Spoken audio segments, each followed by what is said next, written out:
السلام علیکم ورحمۃ اللہ وبرکاتہ۔ نحمدہ ونصلی علی رسولہ الکریم، اما بعد فاعوذ باللہ من الشیطان الرجیم، بسم اللہ الرحمن الرحیم۔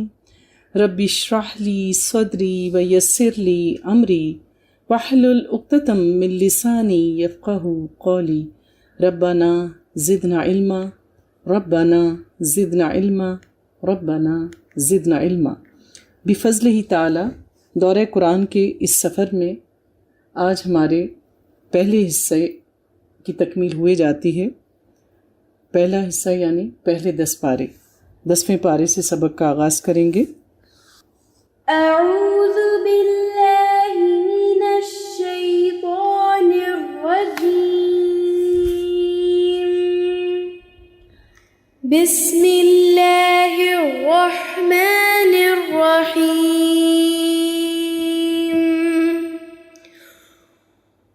وَاعْلَمُوا أَنَّمَا غَنِمْتُم مِّن شَيْءٍ فَأَنَّ لِلَّهِ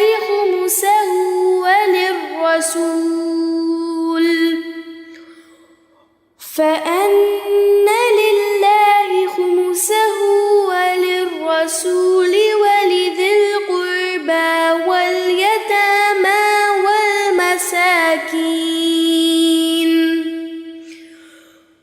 والمساكين وابن السبيل إن كنتم آمنتم بالله وما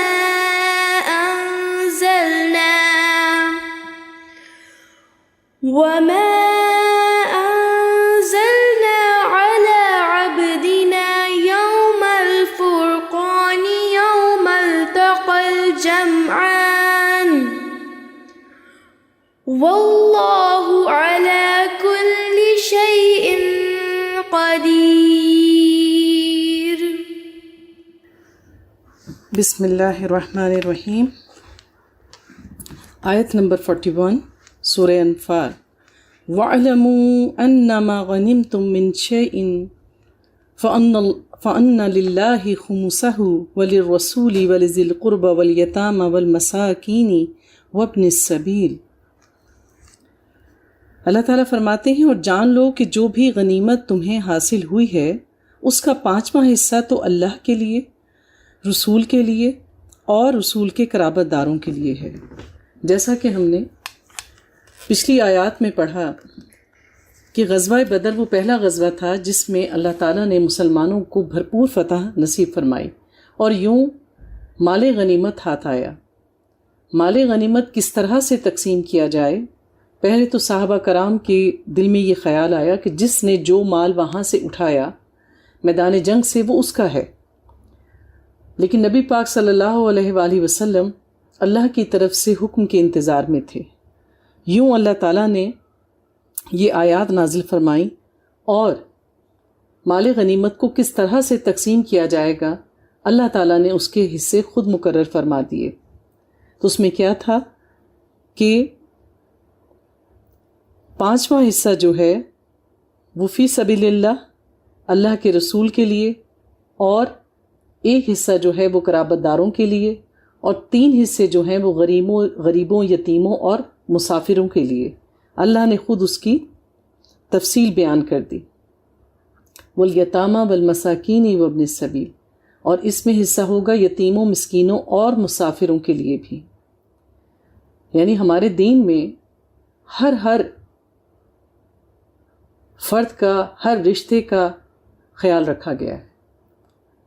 ہمارا دین جو ہے وہ ہمیں ایک معاشرتی نظام سکھاتا ہے۔ ہمارا دین ہمیں ایک دوسرے کے ساتھ جوڑ کے رکھنا اور رہنا سکھاتا ہے۔ اللہ تعالیٰ فرماتے ہیں، اگر تم ایمان رکھتے ہو اللہ پر اور اس شے پر جو ہم نے نازل کی اپنے بندے پر، یعنی نبی پاک صلی اللہ علیہ وآلہ وسلم پر، یعنی قرآن کے متعلق بات ہو رہی ہے کہ اگر تم اللہ پر ایمان لاتے ہو اور قرآن پر ایمان لاتے ہو، جس دن 2 فوجوں کا ٹکراؤ ہوا تھا، واللہ علی کل شیء قدیر، اور اللہ ہر شے پر قادر ہے۔ تو یوں نبی پاک صلی اللہ علیہ وآلہ وسلم نے ان آیات کے نزول کے بعد تمام مال غنیمت جو تھا اس کو ایک جگہ پہ جمع کیا، اور جو 5واں حصہ تھا اس کو بیت المال سے نکال کر اور باقی جو 4 حصے تھے وہ مجاہدین میں تقسیم کر دیے۔ اور پھر اس میں اس چیز کا بھی خیال رکھا گیا کہ وہ لوگ جو سوار تھے، یعنی جو اپنی سواری کے ساتھ جنگ میں شریک ہوئے تھے، یعنی کسی کا گھوڑا تھا، اب ظاہر ہے کہ گھوڑے کو کوئی اگر لے کے جاتا ہے تو اس کا اپنا ایک خرچ ہے، اس کی ایک ذمہ داری ہے، تو جو سوار تھے ان کو 2 حصے ملے اور جو پیدل تھے ان کو 1 حصہ ملا۔ فار ایگزامپل اگر کسی کو جب مال غنیمت تقسیم ہوا کہ اس تقسیم کے اعتبار سے اگر پیدل جو تھا اس کو 100 دینار ملے تو جو سوار تھا جس کے ساتھ اس کی سواری بھی تھی تو اس کو 200 دینار ملے۔ یوں یہ مال غنیمت جو تھا وہ تقسیم ہوا اللہ تعالیٰ کے حکم کے نزول کے بعد۔ آیت نمبر 45 میں اللہ فرماتے ہیں یا ایھا الذین آمنوا اذا لقیتم فئۃ فاثبتوا، اے اہل ایمان جب بھی تمہارا مقابلہ ہو کسی گروہ سے تو ثابت قدم رہو۔ یہ مسلمانوں کے لیے ایک عام حکم ہے کہ زندگی میں دین اسلام کی خاطر نکلنے والوں کے لیے مشکلات آئیں گی، کبھی دشمن شدید ہوگا، آپ سے طاقت میں بڑا ہوگا، قوت میں تعداد میں زیادہ ہوں گے، تو کیا کہا کہ جب بھی تمہارا اے اہل ایمان، تو کیا ہم اہل ایمان نہیں ہیں؟ سب سے مخاطب کہ جب بھی تمہارا آمنا سامنا کسی اسلام دشمن لشکر سے ہو تو کیا ہے کہ ثابت قدم رہو، آخری وقت تک اپنی جد و جہد کرو، اپنے اسلحہ سنبھال کے رکھو، اپنے آپ کو منظم رکھو۔ اس کے علاوہ پھر اللہ تعالیٰ مزید کیا نصیحت فرماتے ہیں وَاذْكُرُوا اللَّهَ كَثِيرًا لَعَلَّكُمْ تُفْلِحُونَ، اور اللہ کا ذکر کثرت سے کرتے رہو تاکہ تم فلاح پا جاؤ، کیونکہ فتح نصیب ہوتی ہے اللہ کی مدد سے۔ اللہ کی مدد کے بغیر ہم کوئی بھی کام نہیں کر سکتے۔ جب تک اللہ کی مدد شامل حال نہ ہو، نہ ہم کسی برائی سے بچ سکتے ہیں اور نہ ہم میں سے کوئی بھی کوئی نیکی کا کام کر سکتا ہے۔ تو نیکی کی توفیق بھی اللہ ہی کے اذن سے ہوتی ہے اور اللہ ہی ہمیں برائیوں سے بچاتا ہے۔ تو پھر حالات کچھ بھی ہوں، زبان اللہ تعالیٰ نے ہم میں سے کوئی بھی شخص قیامت کے دن کوئی دلیل نہیں دے سکے گا کہ اللہ ہم تیرا ذکر کرنے سے قاصر تھے۔ مان لیا کوئی کہہ دے گا کہ میں مصروف تھا، دھیان نہیں رہا کہ اذان ہو گئی، وقت نکل گیا، تو ٹھیک ہے بعد میں پڑھ لو، ہو گیا نا۔ لیکن زبان انسان کے ساتھ ہوتی ہے، آپ لکھ رہے ہیں، آپ کوئی کام کر رہے ہیں، آپ ڈرائیونگ کر رہے ہیں، کوئی بھی کام کر رہے ہیں، زبان فارغ ہے۔ اگر آپ اس کو فارغ رکھنا چاہیں تو ہر حال میں اللہ کا کثرت سے ذکر کرو، اور پھر جب انسان مشکل میں ہوتا ہے، پریشانی میں ہوتا ہے، تو اس کو اللہ کی مدد کی زیادہ ضرورت ہوتی ہے۔ تو جنگ سے زیادہ مشکل حالات کیا ہوں گے؟ اور اب تو وہ دور ہے کہ ہم تو ہر وقت ہی حالت جنگ میں ہیں۔ تو ایسے وقت میں جو مشکل ترین وقت ہے تو کثرت سے اللہ تعالیٰ کو یاد کرو، اس سے غافل نہ ہو۔ اس کا ایک کیا فائدہ ہوتا ہے کہ جب آپ اللہ کو کثرت سے یاد کرتے ہیں تو آپ خود کو اکیلا محسوس نہیں کرتے، آپ کو روحانی قوت حاصل ہوتی ہے۔ اب آپ چاہے دشمن کے مقابلے میں کمزور بھی ہوں، آپ کی تعداد کم ہے، آپ کی تیاری اچھی نہیں، لیکن جب آپ کا ذہن اور دل اللہ سے جڑا ہوا ہوتا ہے تو پھر آپ کم ہمتی نہیں دکھاتے۔ اور جب بندہ مسلسل اللہ کا ذکر کر رہا ہوتا ہے، اس سے مدد مانگ رہا ہوتا ہے، تو پھر اللہ کی مدد آتی ہے، بشرطے کہ جو جنگ آپ لڑ رہے ہیں، جو کام آپ کر رہے ہیں، وہ اللہ کی رضا کا کام ہے، وہ کوئی برا کام نہ ہو، وہ ریاکاری والا عمل نہ ہو۔ اللہ فرماتے ہیں وَأَطِیعُوا اللَّهَ وَرَسُولَهُ، اور حکم مانو اللہ کا اور اس کے رسول کا، ہر حال میں اللہ اور اس کے رسول کی اطاعت کرو۔ یعنی جنگ بھی کرنی ہے یا اپنا کسب کمانا ہے، کمائی کمانی ہے، دنیا کا کوئی معاملہ طے کرنا ہے، کچھ بھی اللہ کی شریعت کو مد نظر رکھو، اور نبی پاک صلی اللہ علیہ وآلہ وسلم نے عمل کے اعتبار سے ہمارے لیے کون سی سنت چھوڑی ہے کہ ہمیں کون سا کام کیسے کرنا ہے۔ جب عمل کا وقت آئے تو اطاعت کرو نبی پاک صلی اللہ علیہ وآلہ وسلم کی سنت کی۔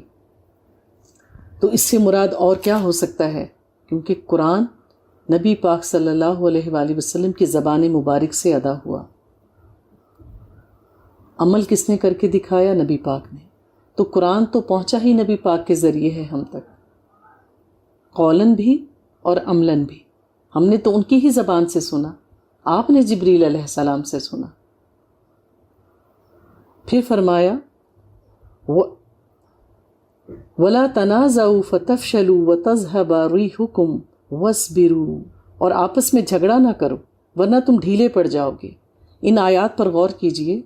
اللہ تعالیٰ مسلمانوں کو احکامات دے رہے ہیں تو احکامات، لیکن یہ ایک ٹپس ہیں کہ کس طریقے سے مسلمان اس دنیا میں رہتے ہوئے سربلند رہ سکتے ہیں، کہ وہ کسی کے محکوم نہ ہوں، دنیا ان کو تحقیر سے نہ دیکھے، کس طرح سے وہ اپنا بچاؤ اختیار رکھ سکتے ہیں ہر وقت. وہ کون سے معاملات ہیں، کون سے طریقے ہیں جو کبھی ان کو ان کے دشمن کے سامنے جھکنے نہیں دیں گے. تو پہلی بات جو بتائی تھی وہ کیا؟ کہ ہر حال میں ڈٹے رہو، ظالم کے سامنے جھکنا نہیں ہے. دوسری جو نصیحت ہمیں کی گئی وَاذْكُرُوا اللَّهَ كَثِيرًا، ہر حال میں چاہے حالت جنگ میں ہو اللہ کا کثرت سے ذکر کرو. تیسری بات بتائی اطیعوا اللہ ورسولہ، اللہ اور اس کے رسول کی اطاعت کرو، قرآن اور سنت اس کو کبھی نہیں چھوڑنا. پھر بتایا وَلَا تَنَازَعُوا، اور جب ایسے سارے معاملات ہوں تو کبھی بھی آپس میں نہ جھگڑو. یعنی دشمن سے آپ برسر پیکار ہیں، آپ اس سے لڑ رہے ہیں، دشمن آپ کے سامنے ہے، اور باہم اگر انسان جھگڑ رہا ہو تو کیا ہوتا ہے کہ دشمن پر آپ کی ہیبت پڑے گی؟ نہیں. کوئی شخص آپ سے ملنے آئے اور آپ دو بھائی ہی آپس میں لڑ رہے ہوں تو آنے والے پر آپ کا کیا امپریشن ہوگا؟ تو اگر مسلمان باہم جھگڑیں گے، ایک دوسرے کے اوپر الزامات لگائیں گے، ایک دوسرے کا سہارا بننے کی بجائے دوسروں کے سامنے بلیم گیم کریں گے، تو پھر کیا ہوگا کہ آپ کے دشمن پر سے آپ کا روب چلا جائے گا. اس لیے اگر آپس میں تنازع ہو تو وہ تمام تنازعات کو حل کرو، اور خاص طور پر اگر اس وقت ایسی سچویشن ہے کہ آپ نے اپنے دشمن سے مقابلہ کرنا ہے تو پھر سارے تنازعات کو پیچھے ڈال دو، اپنے دین کو مقدم رکھو. کہ اس وقت ٹھیک ہے باہم اختلافات اپنی جگہ صحیح، لیکن اس وقت ہم اپنے دین کی سربلندی کے لیے اکٹھے ہیں. باہم آپس میں جڑ جاؤ اور صبر کرو. اگر اس رستے میں کسی کو کسی سے کوئی تکلیف پہنچ بھی جاتی ہے یا اس رستے میں اللہ کی طرف سے کوئی تکلیف آ جاتی ہے تو ہمیشہ صبر کا مظاہرہ کرو. ان اللہ مع الصابرین، بے شک اللہ صبر کرنے والوں کے ساتھ ہے. پھر بتایا اور ان لوگوں کی مانند نہ ہو جانا جو نکلے تھے اپنے گھروں سے اتراتے ہوئے لوگوں کو دکھانے کے لیے. کیونکہ غزوہ بدر میں ابو جہل اور اس کے ساتھی یہ کہ ہم بہت زیادہ تیاری سے جا رہے ہیں، اب تو محمد اور ان کے ماننے والوں کا جو نام و نشان ہے وہ ختم کر دیں گے، نہ ان کا دین باقی رہے گا اور نہ ان کی کوئی نسل باقی رہے گی. اس طرح کی باتیں کرتے ہوئے وہ اپنے لشکر کے ساتھ روانہ ہوئے تھے مکہ سے. تو اللہ تعالیٰ کہہ رہے ہیں کہ جب تم لوگ نکلو دشمن کا مقابلہ کرنے کے لیے تو اس طرح کے الفاظ کبھی نہ بولنا، اپنی تیاری پہ اپنی تعداد پہ کبھی گھمنڈ نہ کرنا. پھر اللہ نے فرمایا وَيَصُدُّونَ عَن سَبِيلِ اللَّهِ، اور وہ اللہ کے راستے سے روک رہے تھے، اور جو کچھ وہ لوگ کر رہے تھے اللہ اس کا احاطہ کیے ہوئے ہے. یعنی اللہ تعالیٰ فرماتا ہے کہ جو دین کے دشمن ہیں وہ اللہ کے بندوں کو دین کے راستے سے روکنے کی کوشش میں لگے رہتے ہیں، اور وہ چاہتے ہیں کہ کسی طریقے سے یہ لوگ اللہ کے دین پر عمل نہ کریں. اب آپ دیکھ لیجئے کہ مختلف ممالک میں کس قسم کی پابندیاں لگائی جاتی ہیں دین اسلام پر عمل کرنے والوں کے لیے. ورلڈ وائڈ کس قسم کی پالیسیز بنتی ہیں جنہوں نے مسلمانوں کی زندگی کو تنگ کر کے رکھ دی ہے. فلسطین میں دیکھ لیجئے کہ ان کی آبادیوں کو بغیر کسی قانون کے ڈھایا جا رہا ہے، نسل کشی کی جا رہی ہے. کشمیر کی طرف دیکھ لیجئے، کوئی بولتا ہے؟ کوئی نہیں بولتا. پھر اللہ فرماتے ہیں وَإِذْ زَيَّنَ لَهُمُ الشَّيْطَانُ أَعْمَالَهُمْ وَقَالَ لَغَالِبَ لَكُمُ الْيَوْمَ مِنَ النَّاسِ، اور جب شیطان نے ان کے لیے ان کے اعمال کو مزین کر دیا تھا تو اس نے کہا تھا کہ آج تم پر انسانوں میں سے کوئی غالب نہیں. جب کوئی بری حرکات کر رہا ہوتا ہے تو شیطان ان کے دل میں وسوسے ڈالتا ہے کہ جو کچھ تم کر رہے ہو وہ بالکل ٹھیک ہے. تو جو مشرکین آ رہے تھے مسلمانوں سے لڑنے کے لیے، وہ ان کے اس عمل کو، اس ریاکاری کے عمل کو، اس تکبر کے عمل کو کہہ رہا تھا کہ ٹھیک ہے، جو کچھ تم کر رہے ہو بہترین ہے، آج تو تم ہی غالب آؤ گے. ان کو اکساوے دے رہا تھا، اور میں بھی تمہارے ساتھ ہوں، ان کے دل میں یہ یقین ڈال رہا تھا. پھر جب دونوں لشکر آمنے سامنے ہوئے تو وہ اپنی ایڑیوں کے بل پیچھے پھر گیا. کیسے پھر گیا ابلیس پیچھے؟ ابلیس نے انسانی شکل دھاری ان کے لشکر میں تھا، اور جب اس نے آسمان سے فرشتوں کو اترتے ہوئے دیکھا تو کیا ہوا؟ وہ مڑ گیا، کہنے لگا کہ میں تم سے لا تعلق ہوں، اور میں وہ کچھ دیکھ رہا ہوں جو تم نہیں دیکھ سکتے. کیونکہ جنات تو فرشتوں کو دیکھ سکتے ہیں، انسان نہیں دیکھ سکتے. اس نے دیکھ لیا کہ اللہ کی مدد ان کو آ رہی ہے، تو وہ ان کو دیکھ کر وہاں سے بھاگ گیا. انی اخاف اللہ، مانتا تو اللہ ہی کو ہے، تو کہنے لگا مجھے اللہ کا خوف ہے، اور اللہ سزا دینے میں بہت سخت ہے. یعنی اس کو پتہ تھا کہ اب اللہ کا عذاب ان پر آنے والا ہے جو ان کو ذلیل و رسوا کر دے گا. آیت نمبر 50 میں فرماتے ہیں وَلَا تَرَى إِذْ يَتَوَفَّى الَّذِينَ كَفَرُوا الْمَلَائِكَةُ، اور کاش تم دیکھ سکتے جب قبض کرتے ہیں فرشتے ان کافروں کی جانوں کو، ضربے لگاتے ہوئے ان کے چہروں پر، ان کی پیٹھوں پر، اور کہتے ہیں کہ اب چکھو جلنے کا عذاب. ذَلِكَ بِقَدَّمَتْ أَيْدِيكُمْ، یہ سب کچھ تمہارے ساتھ اس لیے ہو رہا ہے جو کچھ تمہارے ہاتھوں نے آگے بھیجا. یعنی جو کچھ تم نے عمل کیے ہیں تمہیں یہ اسی کی سزا مل رہی ہے، ورنہ اللہ تو ہرگز اپنے بندوں پر ظلم نہیں کرتا. کَدَابِ آلِ فِرْعَوْنَ وَالَّذِينَ مِن قَبْلِهِمْ، تو پھر جو مشرکین مکہ بدر میں ذلیل و رسوا ہوئے، اللہ تعالیٰ نے فرشتوں کے ذریعے ان کی ناکیں کاٹ دیں، تو کہہ رہے ہیں ان کے ساتھ تو ویسا ہی معاملہ ہوا جیسا کہ فرعون اور اس کے ساتھیوں کے ساتھ اللہ تعالیٰ نے کیا تھا، اور انہوں نے اللہ کی آیات کا کفر کیا تھا. تو جو بھی اللہ کی آیات کا کفر کرے گا، اللہ کے دین کا انکار کرے گا، دین والوں کا مذاق اڑائے گا، اللہ تعالیٰ ان کو اسی طرح سے ذلیل و رسوا کر دے گا. آیت نمبر 59 میں اللہ فرماتے ہیں وَلَا يَحْسَبَنَّ الَّذِينَ كَفَرُوا سَبَقُوا، اور نہ سمجھیں وہ لوگ جنہوں نے کفر کیا ہے کہ وہ بچ نکلے ہیں. کیونکہ ظاہر ہے کہ سارے کے سارے تو نہیں مارے گئے تھے، جو لوگ زندہ بچ گئے وہ واپس مکہ کو لوٹے. تو اللہ تعالیٰ کہہ رہے ہیں کہ یہ نہ سمجھیں کہ وہ بچ گئے ہیں آج. اِنَّهُمْ لَا يُعْجِزُونَ، وہ اللہ کو عاجز نہیں کر سکتے. ابھی اللہ تعالیٰ ان کے لکھی ہوئی موت کا وقت نہیں آیا تھا، وہ اپنے سروں کو سلامت لے کے واپس چلے گئے، لیکن ایسا ہمیشہ نہیں ہوگا. اور تیار رکھو ان کے مقابلے کے لیے اپنی استطاعت کی حد تک طاقت اور بندھے ہوئے گھوڑے. یہ اللہ تعالیٰ کہہ رہے ہیں. اس وقت گھوڑوں سے جنگ ہوتی تھی، اب بھی ہماری فوج میں گھوڑے ہوتے ہیں. بعض پہاڑی رستے، گھاٹیاں یا وادیاں ایسی ہوتی ہیں جہاں نہ ہیلی کاپٹرز جاتے ہیں، نہ جنگی جہاز جا پاتے ہیں، تو ایسے میں گھوڑوں کو ہی بھیجا جاتا ہے. بعض جگہ پہ اس طرح سے ہمارے فوجی لڑ رہے ہوتے ہیں کہ اگر وہاں پہ کسی ہیلی کاپٹر کی یا کسی چیز کی آواز آئے تو ظاہر دشمن کو ان کے ٹھکانے کا پتہ چل جائے، لیکن ان کو رسد تو پہنچائی جاتی ہے، ضرورت کا سامان تو پہنچایا جاتا ہے. تو یہ گھوڑے اور اس قسم کے جو ذرائع ہیں وہ استعمال کیے جاتے ہیں. تو اللہ تعالیٰ کہہ رہے ہیں کہ اس دور میں تو چونکہ گھوڑوں سے ہی لشکر جاتا تھا، تو خاص طور پر اس دور کے لیے، اور آج کل جتنے بھی وسائل ہیں جنگ کو لڑنے کے لیے، تو کیا کہا ہے کہ اس کی تیاری رکھو تاکہ اس سے اللہ کے دشمنوں اور اپنے دشمنوں کو ڈرا سکو. جس کی آپ دیکھ لیجئے، آپ کے علم میں ہوگا، اب ہم اس دور میں رہ رہے ہیں کہ جس کی جنگی قوت جتنی زیادہ مضبوط ہوتی ہے، دوسرے ممالک اس پر حملہ کرنے سے پہلے 100 بار سوچتے ہیں. الحمدللہ جب سے اللہ تعالیٰ نے ہمارے ملک کو ایک ایٹمی قوت بنایا ہے، تو پھر اللہ تعالیٰ نے اس نعمت کے ذریعے دشمن کے دانت کھٹے کیے ہوئے، ورنہ یہ سب تو اندر ہی اندر چاہتے ہیں کہ کسی نہ کسی طریقے سے ہمیں اس سے محروم کر دیں، کوئی نہ کوئی بہانہ بنا کر. لیکن جب تک اللہ تعالیٰ کی مدد شامل حال ہے، اللہ تعالیٰ ان کے ایسے کسی ناپاک ارادے کو کامیاب ہونے نہیں دیں گے. اس لیے اللہ تعالیٰ نے کیا کہا ہے کہ جیسا دشمن ہے اس کے مطابق اپنی بہترین تیاری رکھو.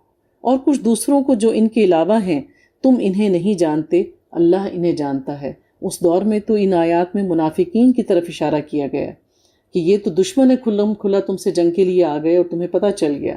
لیکن کچھ دشمن ایسے ہیں جن کو تم جانتے نہیں ہو. اسی طرح بہت سے ممالک ایسے ہوتے ہیں جن سے ہمارے تجارتی تعلقات ہوتے ہیں، بظاہر دوستانہ مراسم ہوتے ہیں، یہ تو جب وقت پلٹتا ہے تو پتہ چلتا ہے کہ کون دشمن ہے اور کون دوست ہے۔ اور جو کچھ بھی تم اللہ کی راہ میں خرچ کرو گے اس کا پورا پورا ثواب تمہیں دیا جائے گا اور تم پر کوئی زیادتی نہیں ہوگی۔ تو جو بھی کوئی اللہ کی راہ میں خرچ کرتا ہے، اور خاص طور پر جب کسی ملک میں جنگی حالات ہوں، دشمن مسلط ہو، اور ملک کو عوام کے پیسے کی، ان کی مدد کی، جانی طور پر یا مالی طور پر ضرورت ہو، تو پھر سب کو لبیک کرنا چاہیے اور اپنی استطاعت کے مطابق اپنی ملک و قوم کی مدد کرنی چاہیے ہر طرح سے۔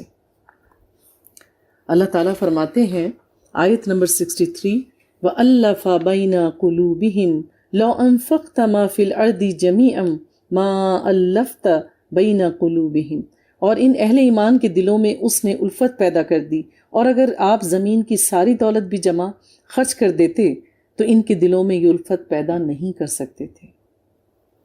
جس طرح رزق بانٹا جاتا ہے، محبت بھی تقسیم ہوتی ہے۔ اللہ تعالیٰ نے اہل ایمان کے دلوں کو جوڑ دیا۔ اللہ تعالیٰ نے سورہ آل عمران میں جو کہ ہم پڑھ کر آئے ہیں اس کی آیت نمبر 103 میں بھی فرمایا تھا، وَاذْكُرُوا نِعْمَةَ اللَّهِ عَلَيْكُمْ اِذْ كُنْتُمْ أَعْدَاءً فَأَلَّفَ بَيْنَ قُلُوبِكُمْ۔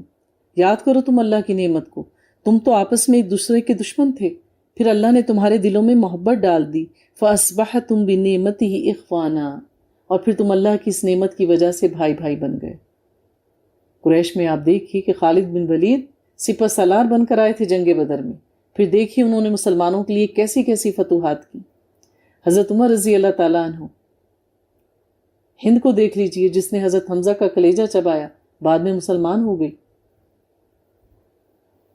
بہت سارے لوگ، اللہ تعالیٰ کہتے ہیں تم آپس میں دشمن تھے ایک دوسرے کے، اللہ نے تمہیں دین اسلام میں داخل کیا اور پھر تمہارے دلوں میں محبت ڈالی۔ اس وقت تک ہمارا ایمان مکمل نہیں ہوتا جب ہم اپنے کسی مومن بھائی کو تکلیف میں دیکھیں اور ہمیں اس کی تکلیف کا احساس نہ ہو، کیونکہ مومن تو یکجاں دو قالب ہیں، جب ایک حصے میں تکلیف ہوتی ہے تو دوسرا بھی درد محسوس کرتا ہے۔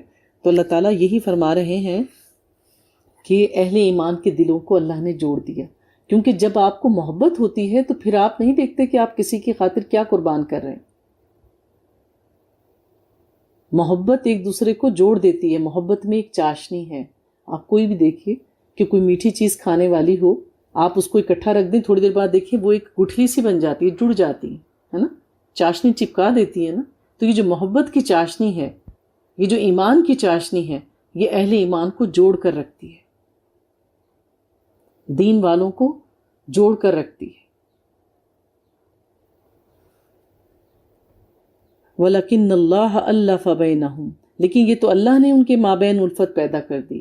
کتنے ہی پیسہ خرچ کر لو، نبی پاک سے کہا جا رہا ہے آپ کچھ بھی خرچ کر دیتے، ان کی محبت نہیں خرید سکتے تھے، آپ کسی کی لائلٹی کو نہیں خرید سکتے، دل کے اندر کی کیفیت کو نہیں بدل سکتے۔ لوگ آپ کے کام تو کر دیں گے اجرت لے کے، لیکن جو اندر محبت ہے آپ وہ نہیں ڈال سکتے۔ تو یہ اللہ کا بڑا انعام تھا کہ اللہ تعالیٰ نے صحابہ کرام کو محبت میں جوڑا، اور وہ نبی پاک صلی اللہ علیہ وآلہ وسلم کی ایک ایسی جماعت بن گئے جو ہر طرح کی قربانی دینے کے لیے ہر وقت تیار رہتی تھی۔ انہ عزیز حکیم، یقیناً وہ زبردست ہے، حکمت والا ہے۔ اللہ آگے فرماتے ہیں اے نبی آپ کے لیے کافی ہے اللہ اور وہ جو پیروی کر رہے ہیں آپ کی اہل ایمان میں سے۔ تو اللہ تعالیٰ کہتے ہیں آپ کے لیے اللہ اور آپ کے ساتھی کافی ہیں۔ آپ دشمنوں کی طرف نہ دیکھیں کہ ان کے پاس کیا اسباب ہیں، کون لوگ ان کا ساتھ دے رہے ہیں، کیونکہ اگر مخلص ہوں تو چند دوست ہی کافی ہوتے، اور منافقین کا چاہے آپ جتھا لیے پھریں کوئی فائدہ نہیں۔ اللہ تعالیٰ فرماتے ہیں آیت نمبر 70، یا ایہا النبی قل لمن فی ایدیکم من الاسری، اے نبی کہہ دیجئے ان لوگوں سے جو آپ کے قبضے میں قیدی ہیں۔ کیا کہہ دیجئے؟ اگر اللہ تمہارے دلوں میں کوئی بھلائی پائے گا تو جو کچھ تم سے لے لیا گیا ہے وہ اس سے بہتر تمہیں دے دے گا۔ جنگ ہوئی تو ظاہر ہے اس میں قیدی بھی آتے تھے، قیدیوں کے لیے کیا اصول تھا کہ یا تو فدیہ دے کے چھڑوا لو، اور اگر کوئی فدیہ نہیں دے سکتا تو پھر اس کے پاس اگر کوئی ہنر ہے تو پھر اس سے کام لے لیا جاتا تھا۔ تو پھر کیا ہوا کہ جب مشرکین مکہ نے مسلمانوں کے ساتھ غزوہ بدر کا فیصلہ کیا تو وہاں کچھ لوگ ایسے تھے، اب ظاہر مشرکین مکہ نے کتنے ظلم و ستم ڈھائے تھے صحابہ کرام پر، کچھ ایسے تھے جو اپنے گھر والوں کی وجہ سے نہیں آ سکے تھے، کچھ اپنے تجارتی معاملات کی وجہ سے نہیں آ سکے تھے، اور کچھ کے دل میں ایمان تھا لیکن انہوں نے ابھی کھلم کھلا اظہار نہیں کیا تھا کہ مشرکین مکہ جو ہیں ہمیں نقصان پہنچائیں گے۔ کچھ نہیں آنا چاہتے تھے کہ ہم جنگ میں جائیں لیکن ان کی ناراضگی کی وجہ سے آ گئے۔ اس وقت نبی پاک صلی اللہ علیہ وآلہ وسلم کے چچا عباس بھی ان کی طرف سے جنگ میں شامل ہوئے تھے، اور جب قیدی ہوئے تو وہ قیدی بن کر ان سب کے ساتھ وہاں موجود تھے، قیدیوں میں شامل تھے، اور پھر ان کو بہت سخت قسم کی رسیوں سے جو تھا، ظاہر ہے جیسے قیدیوں کو لایا جاتا ہے ان کو باندھ کے لے کر آئے، تو ان کی عمر بھی ظاہر اس وقت زیادہ تھی، تو رسیوں کے نشان آپ کے جسم پر پڑ گئے، وہ تکلیف میں تھے۔ جب وہ کراہتے تو نبی پاک صلی اللہ علیہ وآلہ وسلم ان کی آواز سن کر بے چین ہو جاتے، لیکن ظاہر ہے کہ اصول تو سب کے لیے برابر تھا۔ پھر کیا ہوا کہ نبی پاک صلی اللہ علیہ وآلہ وسلم کے داماد حضرت زینب کے شوہر ابو العاص وہ بھی گرفتار ہو کر آئے تھے۔ جب حضرت زینب کو یہ خبر پہنچی کہ ان کے خامن جو ہیں وہ قیدیوں میں شامل ہیں، تو انہوں نے فدیے کے طور پر اپنا ہار جو تھا وہ بھیجا۔ نبی پاک صلی اللہ علیہ وآلہ وسلم کی خدمت میں جب وہ ہار لایا گیا تو آپ پہچان گئے، کیونکہ حضرت خدیجہ رضی اللہ تعالیٰ عنہ نے وہ اپنا ہار اپنی بیٹی کو دیا تھا۔ آپ نے لوگوں سے کہا کہ اگر آپ اجازت دو تو میں اپنی بیٹی کو اس کی ماں کی نشانی واپس کر دوں، تو سب نے اس کی اجازت دی اور آپ نے وہ ہار واپس بھجوا دیا۔ تو نبی پاک صلی اللہ علیہ وآلہ وسلم سے کہا جا رہا ہے اگر تمہارے دلوں میں کوئی بھلائی پائے گا اللہ، تو جو کچھ تم سے لے لیا گیا ہے اللہ اس سے بہتر دے دے گا۔ یعنی اگر کوئی یہاں آ کر یہ اظہار کرتا ہے کہ میں تو اسلام لے آیا تھا لیکن ان کے ظلم کی وجہ سے میں نے اظہار نہیں کیا، تو اس کی بات کو سنا جائے۔ تو اللہ تعالیٰ کیا کریں گے؟ وَيَغْفِرْ لَكُمْ وَاللَّهُ غَفُورٌ رَحِيمٌ، اور وہ تمہیں بخش دے گا، اور اللہ بخشنے والا اور بہت رحم کرنے والا ہے۔ تو اللہ تعالیٰ فرماتے ہیں کہ ان میں سے کچھ ایسے بھی قیدی ہوں گے جو آپ سے جھوٹ بولیں گے، جھوٹے بہانے بنائیں گے یا معذرتیں کریں گے۔ تو ہمیں کیا کہا گیا ہے کہ جب کوئی زبان سے کسی بات کا اظہار کرے تو دل میں تو ہم نہیں جا سکتے، تو اس کے اندر کا معاملہ جو ہے اللہ پہ چھوڑا جائے، اور مومن جو ہے وہ ظاہر کے مطابق معاملہ کرے گا۔ اگر کوئی ظاہر میں قسم کھا کے کہے کہ میں نے یہ نہیں کیا تو ہمیں قبول کرنا پڑے گا۔ اللہ تعالیٰ فرماتے ہیں اور وہ لوگ جو ایمان لائے لیکن انہوں نے ہجرت نہیں کی تمہارے، اب ان کے ساتھ کوئی تعلق نہیں۔ اب اس کی کنڈیشن بتا دی، کیونکہ اس میں ایسے لوگ آئے تھے جو قسم کھا کے کہہ رہے تھے کہ ہم تو ایمان لے آئے تھے پر اظہار نہیں کر سکے تھے، تو اللہ تعالیٰ نے شرط بتا دی کہ وہ لوگ جو ایمان لائے اور اگر انہوں نے ہجرت نہیں کی ہے تو اب ان کے ساتھ تمہارا کوئی تعلق نہیں حتیٰ کہ وہ ہجرت کریں۔ اب اگر کوئی وہاں پہ اہل ایمان موجود ہے اور وہ کہتا ہے کہ میں مسلمان ہوں تو اس کو ہجرت کرنی پڑے گی، سوائے اس کے کہ اگر معاہدہ ہو، جیسا کہ صلح حدیبیہ ہوا تھا اور اس کے تحت مسلمان جو تھے اس پر عمل کرنے کے پابند تھے۔ واللہ بما تعملون بصیر، اور جو کچھ تم کر رہے ہو اللہ اس کو دیکھ رہا ہے۔ آیت نمبر 74 میں والذین آمنوا وہاجروا وجاہدوا فی سبیل اللہ، اور وہ لوگ جو ایمان لائے اور جنہوں نے ہجرت کی اور جہاد کی اللہ کی راہ میں، اور وہ لوگ یعنی کہ انصار مدینہ جنہوں نے انہیں پناہ دی اور ان کی مدد کی۔ اللہ تعالیٰ ان کے بارے میں کہتے ہیں اولئک ھم المؤمنون حقا، یہی وہ لوگ ہیں جو سچے مومن ہیں اور ان کے لیے مغفرت اور بہت عزت والا رزق ہے اللہ کے ہاں۔ تو بتا دیا کہ جو لوگ ایمان لائیں، انہوں نے آپ کے ساتھ ہجرت کی، انہوں نے آپ کے ساتھ جنگیں کی، جو مصیبتیں رستے میں آئیں اس پر انہوں نے صبر کیا، یہی لوگ دراصل سچے مسلمان ہیں۔ اور وہ لوگ جنہوں نے ان مومنین کو پناہ دی، یعنی ان سارے مدینہ کی طرف اشارہ ہے، تو ان کو بشارت دے دی گئی لہم مغفرۃ و رزق کریم، یعنی انہی کے لیے اللہ تعالیٰ نے جنت میں جگہ رکھی ہے، اعلیٰ مقام رکھے ہیں جہاں پر ان کی بہترین مہمانی کی جائے گی۔ تو ایمان پورا نہیں ہوتا، جیسے حضرت عبداللہ بن عمر سے حدیث مروی ہے قال النبی صلی اللہ علیہ وسلم بنی الاسلام علی خمس شہادت ان لا الہ الا اللہ واشہد ان محمدا عبدہ ورسولہ واقام الصلاۃ وایتاء الزکاۃ وصوم رمضان وحج البیت اللہ الحرام. اس کے بعد کیا آتا ہے؟ جہاد فی سبیل اللہ. تو ان تمام چیزوں پر ایمان لانا، اور اللہ کی راہ میں جب تک ہم جنگ کرنے کے لیے تیار نہیں رہیں گے تو ہمارے ایمان پورا نہیں ہوتا. انہی کے بارے میں اللہ نے کہا ہے اولئک ھم المؤمنون حقا، یہی وہ لوگ ہیں جو سچے اور پکے مسلمان ہیں. ٹھیک ہے، ارکان اسلام 5 ہے، ایمان مکمل ہو جاتا ہے، لیکن اگر اللہ کا دین خطرے میں ہو تو کیا اپنی جان بچائیں گے؟ اس جان کی تو کوئی قیمت ہی نہیں ہے، اس جان کا تو کوئی فائدہ ہی نہیں ہے اگر آپ اللہ کے دین کے مطابق نہ گزار سکیں. دین بچے گا تو ہم بچیں گے. تو اس لیے جہاد فی سبیل اللہ کے لیے بھی ہمیں ہر وقت تیار رہنا چاہیے، اور جب ہمیں بلایا جائے تو ہمیں لبیک کہنی ہے.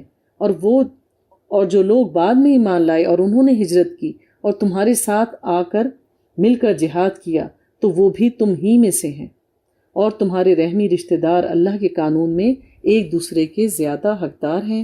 ان اللہ بکل شیء علیم، اور یقیناً اللہ ہر چیز کا علم رکھتا ہے. تو اللہ تعالیٰ نے مومنین کے بارے میں یہ بات واضح کر دی. سورہ انفال میں اللہ تعالیٰ نے کیا کہا؟ جہاد فی سبیل اللہ ہمارے ایمان کا حصہ ہونا چاہیے، اور جس چیز کے بارے میں اللہ فیصلہ کر دے، اللہ کا رسول فیصلہ کر دے، تو پھر ہمارے ایمان کا تقاضا ہے کہ ہم کہیں کہ سمعنا و اطعنا، کہ ہم نے سن لیا اور ہم نے اطاعت کی. سورہ توبہ کا آغاز ہوتا ہے. یہ وہ سورہ ہے جس کے شروع میں نبی پاک صلی اللہ علیہ وآلہ وسلم نے بسم اللہ نہیں کہی، سو ہم بھی ان کی سنت کا اتباع کرتے ہوئے نہیں پڑھتے. ان آیات کی شان نزول یہ ہے کہ نبی پاک صلی اللہ علیہ وآلہ وسلم پر جب یہ آیات نازل ہوئیں تو مسلمانوں کا حج کا قافلہ روانہ ہو چکا تھا. تو پہلی 6 آیات جب نازل ہوئیں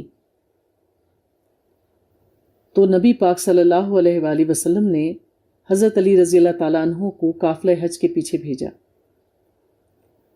اور حضرت علی رضی اللہ تعالیٰ عنہ جب وہاں پر پہنچے تو آپ نے اس پیغام کو خود پڑھ کر سنایا.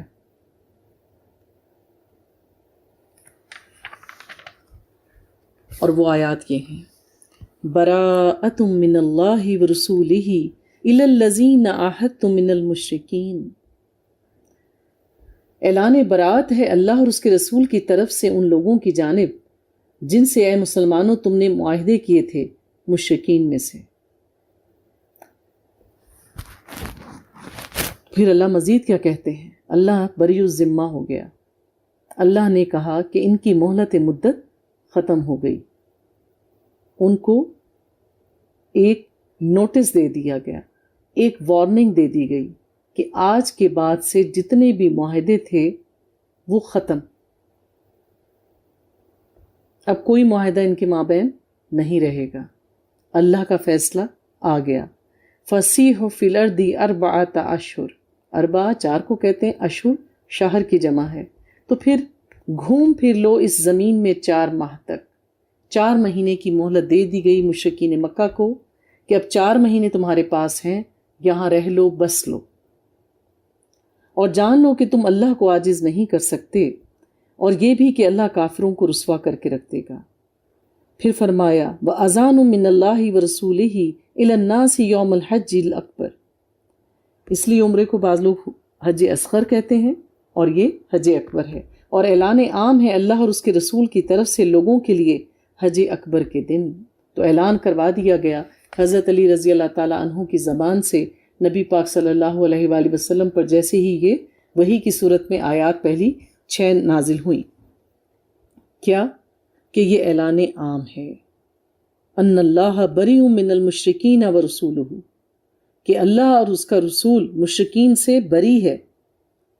تمام حج کے موقع پہ آپ کو پتہ ہے کہ لوگوں کا ایک بڑا ہجوم ہوتا ہے، اور اس میں مشرکین مکہ بھی شریک ہوئے تھے اس حج میں، تو لہٰذا اور اس کے علاوہ عرب کے جتنے بھی ارد گرد کے علاقے ہیں، دور دور سے لوگ حج کے لیے ہمیشہ سے آتے رہے ہیں۔ تو یہ وہ موقع تھا جس پہ سب لوگ اکٹھے تھے، تو اللہ تعالیٰ نے عام اعلان کروا دیا، اعلان عام ہو گیا کہ اللہ اور اس کا رسول اب مشرکین سے بری الذمہ ہیں۔ تو اگر تم توبہ کر لو تو تمہارے لیے بہتر ہے، اور اگر تم روح گردانی کرو گے، اس پر عمل نہیں کرو گے، تو سن رکھو کہ تم اللہ کو عاجز نہیں کر سکتے۔ وَبَشِّرِ الَّذِينَ كَفَرُوا بِعَذَابٍ أَلِيمٍ، اور اے نبی بشارت دے دیجئے ان کافروں کو جو دردناک عذاب کی ہے۔ تو اللہ تعالیٰ نے ایک اصول بتا دیا اور کہہ دیا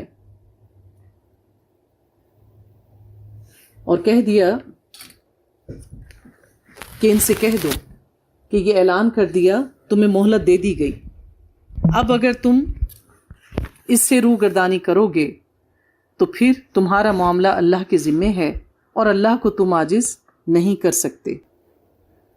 آیت نمبر 4 میں اللہ تعالیٰ فرماتے ہیں إِلَّا الَّذِينَ عَاهَدتُّم مِّنَ الْمُشْرِكِينَ، سوائے ان مشرکین کے جن سے اے مسلمانوں تم نے معاہدے کیے ہیں، پھر انہوں نے کچھ کمی نہیں کی تمہارے ساتھ، یعنی جو معاہدے ان کے ساتھ ہوئے تھے اور انہوں نے پوری پاسداری کی ہے، جو شرائط تم نے لکھوائی تھی، جو شرائط ان کی طرف سے کہی گئیں، ان سب کی انہوں نے پوری پاسداری کی، اور نہ تمہارے خلاف مدد کی کسی کی بھی، اور اگر کسی دشمن نے تمہارے خلاف جنگ کا ارادہ کیا تو انہوں نے اس کی مدد نہیں کی، تو تم مکمل کرو ان کے ساتھ ان کا معاہدہ مقررہ مدت تک۔ تو جو معاہدہ ان کے ساتھ طے ہے اس کو پورا کرو، جب اس کی مدت پوری ہو جائے پھر تم اس سے بری الذمہ ہو۔ نئے معاہدے نہیں ہوں گے اب مشرکین کے ساتھ۔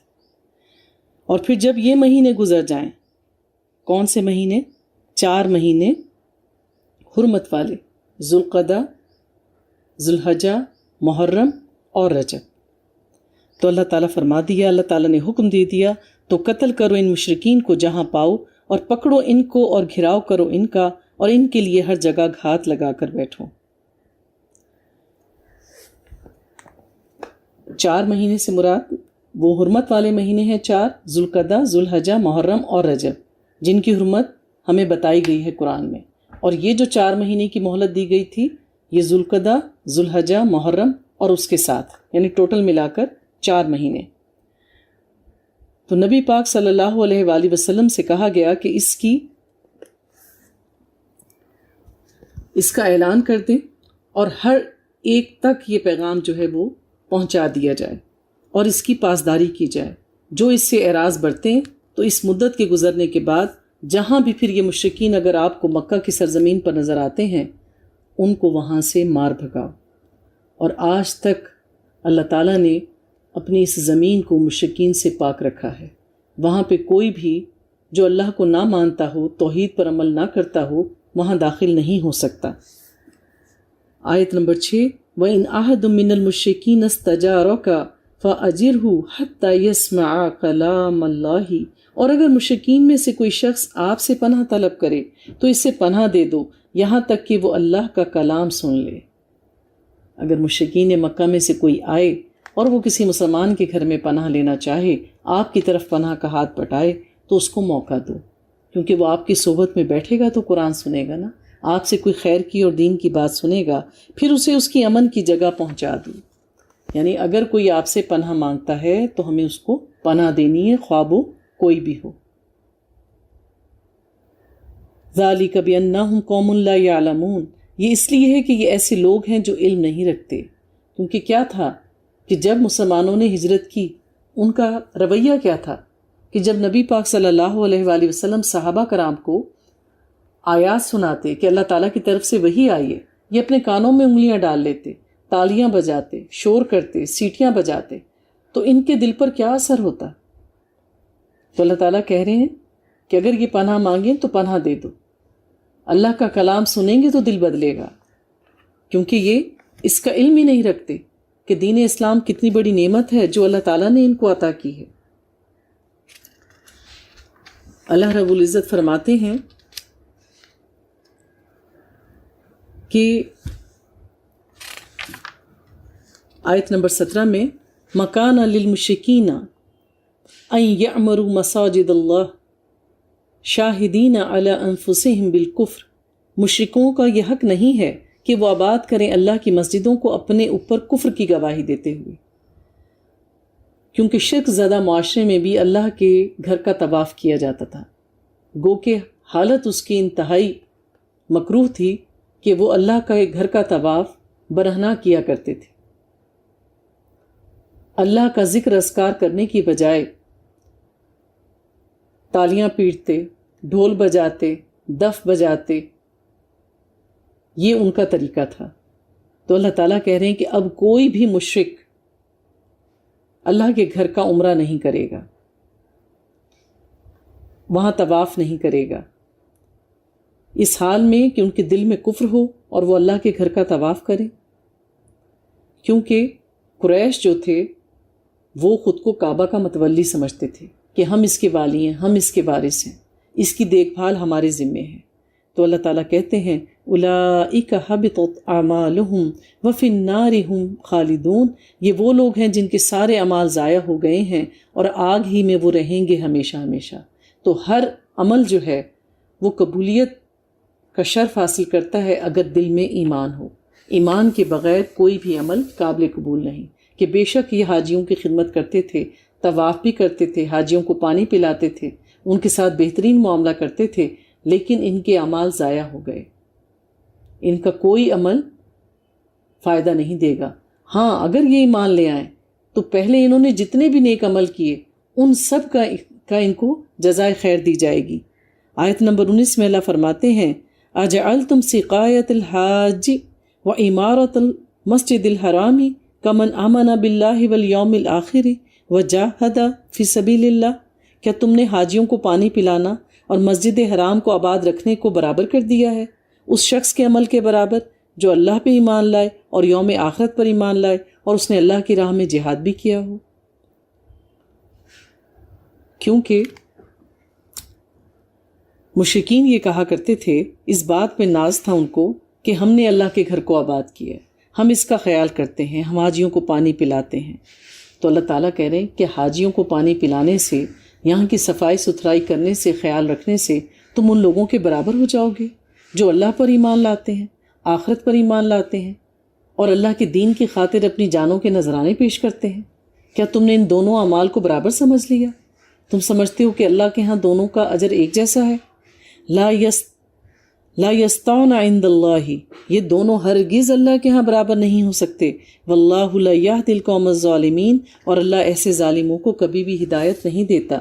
آیت نمبر 22 میں اللہ فرماتے ہیں خالدین فیہا ابدا، اللہ تعالیٰ فرماتے ہیں یبشرہم ربہم برحمت منہ ورضوان وجنات لہم فیہا نعیم مقیم، اور بشارت دیتا ہے آپ کا رب اپنی رحمت خاص اور رضامندی کی اور ان باغات کی جن کے نیچے سے نہریں بہتی ہوں گی اور جن میں وہ رہیں گے ہمیشہ ہمیشہ، یقیناً اللہ ہی کے پاس ہے سب سے بڑا اجر۔ تو جو لوگ ان کے اعمال تو ضائع ہو گئے، لیکن وہ لوگ جنہوں نے اسلام قبول کیا اور اپنی جانوں کے نذرانے پیش کیے، اللہ کے ہاں ان کا بہترین مقام ہے، وہ ایسی جنتوں میں رہیں گے جن کے نیچے سے نہریں بہتی ہوں گی۔ جنت کس کو کہتے ہیں؟ باغات کو۔ فلوٹنگ محل ہوں گے، نہر کے اوپر فلوٹ کر رہے ہوں گے۔ کبھی امیجن کریں کہ وہ کیسا منظر ہوگا۔ اللہ فرماتے ہیں آیت نمبر 23 یا ایہا الذین آمنوا لا تتخذوا آباءکم واخوانکم اولیاء، اے اہل ایمان اپنے باپوں اور بھائیوں کو دلی دوست اور حمایتی مت بناؤ اگر انہوں نے ایمان کے مقابلے میں کفر کو پسند کیا ہے۔ اس آیت پر غور کریں۔ اہل ایمان کو حکم دیا جا رہا ہے کہ اگر تمہارے باپ اور بھائی دین پر عمل کرنے والے نہیں ہیں تو ان کو اپنا دلی دوست نہ بنا، ان سے اپنے دل کے راز شیئر نہ کریں۔ کیا دیکھا جاتا ہے کہ عمل کیسا ہے؟ قیامت کے دن کوئی اس طرح سے نہیں آئے گا اللہ کے حضور کہ میں اس کو ماننے والا تھا، میں اس کو ماننے والا تھا، نہیں. یا کوئی خاندان نہیں کھڑا ہوگا ایک لائن بنا کر، سب لوگ ہوں گے ایک جگہ، قطاریں ہوں گی، صف در صف سب کھڑے ہوں گے، لیکن اعمال کے اعتبار سے یہ سب نمازی ہیں، یہ سب روزے دار ہیں، یہ اللہ پر ایمان لانے والے ہیں، یہ سب سے زیادہ صبر کرنے والے ہیں. تو کیا ایک گھر میں رہنے والے سب ایک جیسے اعمال کے ہوتے ہیں؟ نہیں. تو اللہ تعالیٰ کہہ رہے ہیں کہ جب تم دین پر عمل کرو اور تم دیکھو کہ تمہارے گھر کے افراد میں سے جو کوئی بھی، خواہ وہ تمہارا باپ ہے، بھائی ہے، اولاد ہے، کوئی بھی، اگر وہ اللہ کے دین کو پامال کرنے والے ہیں، اللہ پر ایمان نہیں لاتے، تو پھر کیا ہے؟ ان سے دلی دوستی نہ رکھو، ان کو دل سے اچھا نہ جانو. اور جو کوئی تم میں سے ان کے ساتھ دوستی کا تعلق رکھے گا تو ایسے لوگ خود بھی ظالم ٹھہریں گے، کیونکہ دوست کے دین پر ہوتا ہے. تو جانا کرو ہمیشہ، جب جن لوگوں سے آپ ملنا برتنا رکھیں، آنا جانا رکھیں، جن سے دل و دوستی رکھیں، جن کے لیے آپ دسترخوان سجائیں، دیکھیں کہ ہم بلا کن کو رہے ہیں، ان کے اعمال کیسے ہیں. اللہ تعالیٰ ہمیں کہتے ہیں دعا کیا کرو کہ آپ کے دسترخوانوں سے متقی کھائیں. تو اللہ تعالیٰ فرماتے ہیں تو وہ تمہارے کچھ بھی کام نہیں آ سکے گی، اور زمین پوری فراخی کے باوجود تم پر تنگ ہو گئی، پھر تم پیٹھ موڑ کر بھاگ کھڑے ہو. نبی پاک صلی اللہ علیہ وآلہ وسلم سے کہا جا رہا ہے، آیت نمبر، اللہ تعالیٰ آیت نمبر 23 میں جو اللہ تعالیٰ نے ہمیں نصیحت فرمائی ہے کہ وہ لوگ جنہوں نے دین کا انکار کیا، اللہ ان پر اپنی زمین تنگ کر دے گا، اور کسی کی بھی دوستی قیامت کے دن ان کے کام نہیں آئے گی. قیامت کے دن اللہ تعالیٰ مختلف لوگوں کو سفارش کا حق دیں گے اور وہ سفارشیں قبول کی جائیں گی. تو کون کس کے لیے سفارش کرے گا؟ جس کے ساتھ آپ کا تعلق ہوگا تبھی تو آپ سفارش کریں گے. آیت نمبر 30 میں فرماتے ہیں، وقالت الیہود عزیر ابن اللہ وقالت النصارى المسیح ابن اللہ. اور یہود نے کہا کہ عزیر اللہ کا بیٹا ہے، اور نصارہ نے کہا کہ مسیح اللہ کا بیٹا ہے. یہ ان کی منہ کی باتیں ہیں، یہ نقل کر رہے ہیں ان لوگوں کی باتوں کی جنہوں نے کفر کیا تھا ان سے پہلے. یعنی جو ان کے باپ دادا اپنے منہ سے کہتے رہے ہیں، یہ بھی بس ان کی سنی سنائی باتوں کو ہی آگے بیان کر رہے ہیں. یہودی کہتے ہیں کہ عزیر علیہ السلام اللہ کے بیٹے ہیں، عیسیٰ علیہ السلام کون؟ عیسائی کہتے ہیں کہ اللہ کے بیٹے ہیں. تو کیا ان کے پاس کوئی ثبوت ہے؟ یہ تو بس اپنے بڑوں کی سنی ہوئی باتیں آگے سے آگے کہے چلے جا رہے ہیں. قاتلہم اللہ انا یوفکون، اللہ انہیں ہلاک کرے، یہ کہاں سے گھڑے چلے جاتے ہیں. آیت نمبر 31 میں فرماتے ہیں، اتخذوا احبارہم ورہبانہم اربابا من دون اللہ والمسیح ابن مریم. اور انہوں نے اپنے احبار اور رہبان کو رب بنا لیا، اور اللہ کے سوا مسیح ابن مریم کو بھی. اللہ تعالیٰ کہتے ہیں کہ یہ اپنے علماء کی محبت میں اور ان کی تابعداری میں اتنے آگے نکل گئے ہیں کہ انہوں نے ان کو خدا کا درجہ دے دیا ہے، کہ جو کچھ یہ کہتے ہیں اس کی تصدیق نہیں کرتے. وہ فطرت کے خلاف بھی ہو، اگر ان کے رہنماؤں نے کہہ دیا تو بس وہ اس پر عمل کرتے ہیں. تو اس طرح سے انہوں نے ایک تو ابن مریم کو اپنا خدا بنا لیا، دوسرا اپنے علماء کو اپنا خدا بنا لیا. عدی بن حاتم جو کہ عیسائی کے مذہب پر تھے، حاتم طائی کا نام تو آپ نے سنا ہوگا، ان کے بیٹے نبی پاک صلی اللہ علیہ وآلہ وسلم کے دور میں زندہ تھے. وہ عیسائی تھے اس وقت. وہ نبی پاک صلی اللہ علیہ وآلہ وسلم کی خدمت میں آئے اور اس آیت کے بارے میں پوچھا کہ آپ کے قرآن میں یہ بات کیوں کہی جا رہی ہے کہ اتخذوا احبارہم ورہبانہم اربابا. ارباب جو ہے وہ رب کی جمع ہے، کہ ہم نے اپنے علماء کو اور جو ان کے جیسے پوپ وغیرہ بن جاتے ہیں کہ ان کو ہم نے جو ہے اپنا خدا بنا لیا. ہم ان کو خدا تو نہیں کہتے، خدا تو ہم صرف عیسیٰ کو کہتے ہیں. تو نبی پاک صلی اللہ علیہ وآلہ وسلم نے کہا، فرمایا کہ کیا تم ان کی عبادت نہیں کرتے تھے، احبار کی اور رہبان کی، کہ جب وہ کسی چیز کو کہتے کہ حلال ہے تو تم اس کو حلال مان لیتے، اور جب وہ کسی شے کو کہتے کہ یہ حرام ہے تو تم اس کو حرام مان لیتے، جبکہ تمہارے رب نے ایسا حکم نہیں دیا ہوا تھا. تو انہوں نے کہا ہاں ہم ایسا ہی کرتے ہیں. تو آپ نے کہا کہ پھر اور خدائی کس کو کہتے ہیں؟ ہمارا رب ہمیں کہتا ہے کہ یہ کرو تو ہم کرتے ہیں، ہمارا رب کہتا ہے یہ تم پر حرام ہے، اس سے دور ہو جاؤ، ہم ہٹ جاتے ہیں۔ ہم تو اپنے رب کا حکم مانتے ہیں، جبکہ تمہارے علماء تمہیں جو کہتے ہیں تم اس پر عمل کرتے ہو، تو اس کا مطلب ہے کہ تم نے ان کو خدا بنا لیا۔ انہیں نہیں حکم دیا گیا تھا مگر اسی بات کا کہ وہ پوجیں صرف ایک الہ کو، ایک اللہ کو مانیں، اور کوئی معبود نہیں اس کے سوا، وہ پاک ہے جو یہ اس کو شریک کرتے ہیں اس کے ساتھ کسی اور کو۔ اللہ تعالیٰ مزید فرماتے ہیں آیت نمبر 32 میں، یریدون ان یطفئوا نور اللہ بافواہہم، یہ چاہتے ہیں کہ اللہ کے نور کو بجھا دیں اپنے منہ کی پھونکوں سے۔ اب منہ کی پھونک کیا اتنی زور آور ہوتی ہے؟ نہیں ہوتی نا۔ وہ کیا کہتے ہیں کہ چھوٹی چھوٹی چالیں چل کے اپنے مکر و فریب سے دین اسلام کو اور دین والوں کو ختم کر دیں۔ یہودی اور نصرانی کی یہ چالیں چلتے رہیں گے کہ دین اسلام کسی طریقے سے ختم ہو جائے، مسلمان صفحہ ہستی سے مٹ جائیں۔ اللہ کہتے ہیں اور اللہ کو ہرگز منظور نہیں ہے مگر یہ کہ وہ اپنے نور کا اتمام فرما کر رہے گا۔ اللہ کا دین تمام دنیا کے کونے کونے تک پھیل کر رہے گا، کیونکہ یہ اللہ کا حکم ہے، اللہ نے ایسا کہا ہے تو ایسا ہو کر رہے گا۔ آج آپ دیکھیے اس میڈیا کے تھرو وہ لوگ جو دور دراز علاقوں میں رہتے تھے، کچی پکی بستیوں میں رہتے تھے، وہ کہیں مدارس میں نہیں آ سکتے، وہ کہیں چل کے نہیں جا سکتے، کیا اللہ نے آسان نہیں کر دیا؟ اب تو کون کون سے ایسے علاقے سنے جاتے ہیں جن کے ہم نے کبھی نام بھی نہیں سنے، کہ وہاں تک سگنلز جا رہے ہیں فونز کے اور باقی ساری چیزوں کے، سیٹلائٹ کے تھرو سب کچھ ممکن ہو گیا۔ اللہ نے اسباب بنائے ہیں، اب ان سب چیزوں سے آپ کچھ بھی کر لیں، اللہ کا دین کا پیغام پہنچا دیں یا کوئی اور کام کر لیں۔ اللہ نے کہا ہے کہ اللہ کا دین غالب آ کر رہے گا اور اللہ کا نام دنیا کے کونے کونے تک پہنچے گا، تو ایسا ہو کر رہے گا کیونکہ اللہ کے سارے وعدے سچے ہیں۔ تو اللہ تعالیٰ کہتے ہیں مگر یہ کہ وہ اپنے نور کا اتمام کر کے رہے گا، اللہ کا نور، اللہ اپنا نور تمام فرمائے گا، اور چاہے یہ کافروں کو کتنا ہی ناگوار گزرے، یہ کتنی ہی چالیں چل لیں، کچھ بھی کر لیں، اللہ کا فیصلہ ہو کر رہے گا۔ جب اللہ تعالیٰ کسی چیز کے لیے کہتا ہے کن فیکون تو وہ ہو جاتی ہے۔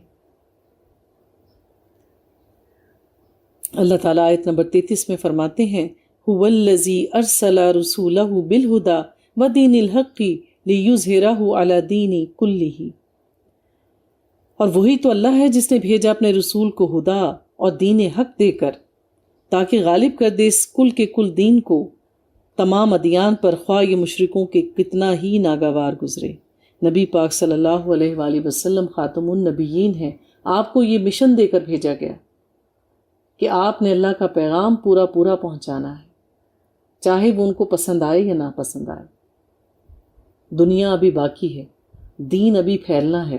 نبی پاک کے اس دنیا سے جانے کے بعد ایک امتی ہونے کی حیثیت سے ہم پر فرض ہے کہ ہم نبی پاک صلی اللہ علیہ وآلہ وسلم کے اس مشن کو پائے تکمیل تک پہنچائیں۔ قرآن نہیں بدلے گا، اللہ کے احکامات پورے ہو گئے، اس میں کوئی تبدیلی ممکن نہیں۔ اگر کوئی یہ کہتا ہے کہ یہ احکامات اس دور کے لیے تھے، آج کل ان پر عمل کرنا ممکن نہیں، تو جان لو کہ اس کے ایمان میں کمی ہے۔ اللہ تعالیٰ آیت نمبر 34 میں فرماتے ہیں یا ایہا الذین آمنوا ان کثیرا من الاحبار والرہبان لیأکلون اموال الناس بالباطل، اے اہل ایمان، یقیناً بہت سے علماء اور درویش کھا جاتے تھے لوگوں کے مال باطل طریقے سے۔ تو جو یہود و نصارہ کے علماء تھے وہ لوگوں سے نذرانے لیتے تھے، ان سے پیسے لے کر، جیسا کہ ہمیں سورہ بقرہ میں پڑھا، لیشتروا بہ ثمنا قلیلا، کہ وہ اس کو بیچ دیتے تھے تھوڑی سی قیمت کے عوض۔ لوگوں کے من چاہے فتوے دیتے تھے، جو چیز ان کو عمل کرنا مشکل لگتی تھی ان آیات کو تبدیل کر دیتے تھے۔ یوں انہوں نے اس دین کے ذریعے دنیا کمائی۔ اسی طرح اگر آپ دیکھیے کہ آج کل کے علماء کیا کر رہے ہیں، اپنے ارد گرد نظر ڈالیے، علماء کی زندگی کیسی ہے، کبھی غور کیجیے۔ جو بڑے بڑے علماء ہیں ان کا لائف سٹائل، غور کریں ذرا ان سب چیزوں پر۔ نبی پاک صلی اللہ علیہ وآلہ وسلم کی اس سارے صورتحال کے بارے میں ایک حدیث ہے، فرمایا، حضرت علی اس حدیث کو روایت کرتے ہیں کہ رسول اللہ صلی اللہ علیہ وآلہ وسلم نے فرمایا، مجھے اندیشہ ہے کہ لوگوں پر ایک وقت ایسا آئے گا جب اسلام میں سے اس کے نام کے سوا کچھ بھی باقی نہیں بچے گا، اور قرآن میں اس کے رسم الخط کے سوا کچھ باقی نہیں بچے گا، صرف لکھے ہوئے حروف رہ جائیں گے۔ ان کی مسجدیں بہت آباد اور شاندار ہوں گی، مگر وہ ہدایت سے خالی ہوں گی۔ ان کے علماء آسمان کی چھت کے نیچے بدترین مخلوق ہوں گے، فتنہ انہی میں سے برآمد ہوگا اور وہ انہی میں لوٹ جائے گا۔ وَيَصُدُّونَ عَن سَبِيلِ اللَّهِ، اور روکتے ہیں لوگوں کو اللہ کے راستے سے۔ اللہ فرماتے ہیں، اور وہ لوگ جو جمع کرتے ہیں اپنے پاس سونا اور چاندی اور خرچ نہیں کرتے اس کو اللہ کی راہ میں، تو ان کو بشارت دے دیجئے دردناک عذاب کی۔ تو جو لوگ سونا چاندی اکٹھا کرتے ہیں اس پر زکوٰۃ نہیں دیتے، تو ایسے لوگوں کے لیے دردناک عذاب ہے۔ تو اللہ تعالیٰ نے مال کا ہونا کوئی برائی نہیں ہے، کیونکہ مال ہوگا تو آپ دوسروں پہ خرچ کریں گے، مال ہوگا تو آپ اس میں سے خیرات اور صدقات اور زکوٰۃ نکالیں گے، آپ دوسروں کے لیے خیر پیدا کریں گے۔ صحابہ کرام میں سے بہت بڑے بڑے تاجر بھی تھے، بہت بڑے بڑے باغات بھی تھے ان کے پاس۔ حضرت عثمان غنی کس قدر اللہ تعالیٰ کی راہ میں دیا کرتے تھے۔ تو یہ سب مثالیں اللہ نے ہمارے لیے چھوڑی ہیں۔ مال کا ہونا کوئی برائی نہیں ہے، پر وہ مال جس کو آپ خرچ نہ کریں اللہ کی مخلوق پر، اللہ کے دین کی سربلندی کے لیے خرچ نہ کریں، وہ مال ناک بن کے ڈستا رہے گا قبر میں۔ تو اللہ تعالیٰ کیا کہہ رہے ہیں؟ ان کے لیے دردناک عذاب۔ اور پھر کیا ہوا تھا کہ یہودی اور نصرانیوں کے علماؤں کو جو نذرانے آ کے لوگ دیا کرتے تھے وہ اس کو جمع کرتے تھے، لوگوں کی بھلائی کے لیے خرچ نہیں کرتے تھے، جبکہ اہل دین کے لیے ٹھیک ہے اگر کوئی ہدیہ دے اس کے قبول کرنے میں کوئی قباحت نہیں، رشوت لینے سے منع کیا گیا ہے۔ اگر کوئی آپ کو تحفہ دیتا ہے تحفہ لے لیں، جتنی آپ کی ضرورت ہے اس کو رکھیں، باقی اضافی چیز کو غربا میں تقسیم کر دیں۔ انہوں نے کیا کیا؟ حضرت سلیمان فارسی دین اسلام میں داخل ہونے سے پہلے کسی یہودی کے پاس تھے، آپ نے اس سے اس وقت وہیں تک پہنچے تھے، اس کے پاس رہے، اس کا علم سیکھا۔ میں غلط نہ ہوں تو وہ یہودی ہی تھا، شاید عیسائی ہو، اس وقت میرے ذہن سے نکل رہا ہے۔ تو جب وہ فوت ہو گیا تو آپ نے لوگوں کو بتایا کہ اس کے فلاں تہہ خانے میں اتنے بڑے بڑے جو دیگیں ہیں وہ سونے کے سکوں سے بھری ہوئی ہیں، جو لوگوں کی تھی، جو لوگ ان کو دیا کرتے تھے، وہ مال اس نے جمع کیا اور لوگوں کی فلاح و بہبود پہ خرچ نہیں کیا تھا۔ ایسے ہی لوگوں کے بارے میں یہاں کہا جا رہا ہے۔ اللہ تعالیٰ کہہ رہے ہیں کہ وہ جو دین کے نام پر پیسہ اکٹھا کرتے ہیں انہیں لوگوں کی فلاح کے لیے خرچ نہیں کرتے۔ آیت نمبر 35 میں اللہ ان کی سزا بتاتے ہیں، یوم یحمى علیہا فی نار جہنم فتکوی بہا جباہہم وجنوبہم وظہورہم، جس دن اس سونے اور چاندی کو تپایا جائے گا جہنم کی آگ میں، اور پھر داغا جائے گا ان کی پیشانیوں کو، ان کے پہلوؤں کو اور ان کی پیٹھوں کو، اور پھر کہا جائے گا یہ ہے جو تم نے اکٹھا کیا تھا، اب چکھو مزہ اس کا جو تم جمع کرتے تھے۔ تو وہ مال جس پہ زکوٰۃ نہ نکالی جائے، اللہ تعالیٰ ان سب کے ذریعے جو ہے عذاب دے گا ان لوگوں کو جو اس مال کو جمع کرتے ہیں اور حقدار کو اس کا حق نہیں دیتے۔ آیت نمبر 36 میں اللہ فرماتے ہیں، ان عدت الشہور عند اللہ 12 شہرا فی کتاب اللہ یوم خلق السماوات والارض، بے شک اللہ کے ہاں مہینوں کی تعداد 12 ہے۔ جب سے یہ دنیا بنی ہے اللہ تعالیٰ نے 7 دنوں کا ایک ہفتہ اور 12 مہینوں کا ایک سال، یہ مدت اللہ تعالیٰ نے خود مقرر کی ہے، یہ کسی انسان کے بنائے ہوئے دن اور مہینے نہیں ہیں۔ اللہ کے قانون میں جس دن سے اس نے پیدا کیا آسمانوں اور زمین کو، منہا اربعۃ حرم، ان میں سے 4 مہینے حرمت والے ہیں۔ کون کون سے؟ ذوالقعدہ، جو عید کے بعد مہینہ آتا ہے، ذوالحجہ حج کا مہینہ، محرم اور رجب، ان کو حرمت والے مہینے کہتے ہیں۔ اس میں اللہ کے حکم کے مطابق جنگ وغیرہ کرنا جائز نہیں، یہی ہے سیدھا دین، تو ان کے معاملے میں اپنے اوپر ظلم نہ کرو۔ اللہ نے دین بتا دیا کہ اللہ کے نزدیک یہ حرمت والے مہینے ہیں، اس میں کوئی جنگ نہ کی جائے، تو اللہ کی بات واضح ہے، اس لیے تم اس کی خلاف ورزی نہ کرو۔ اور اہل عرب بھی ان کی حرمت کو پامال نہیں کیا کرتے تھے، بعد ازاں انہوں نے اس کی خلاف ورزی کرنا شروع کر دی، اپنی مرضی سے مہینوں کے نام تبدیل کر دیتے تھے۔ جیسے اللہ نے کیا کہا کہ محرم ہے، حج کا مہینہ ہے، ذوالقعدہ کا مہینہ، کہ یہ حرمت والے ہیں، تم اس میں جنگ نہیں کرو گے، تو وہ کیا کہتے تھے کہ ہم محرم کے مہینے کو ربیع الاول کا نام دے رہے ہیں، اور اس سال جو ہے ربیع الاول کا جو مہینہ ہے ہم اس کو محرم کنسیڈر کرتے ہیں۔ اس طرح سے وہ اللہ کے دین کا مذاق اڑایا کرتے تھے۔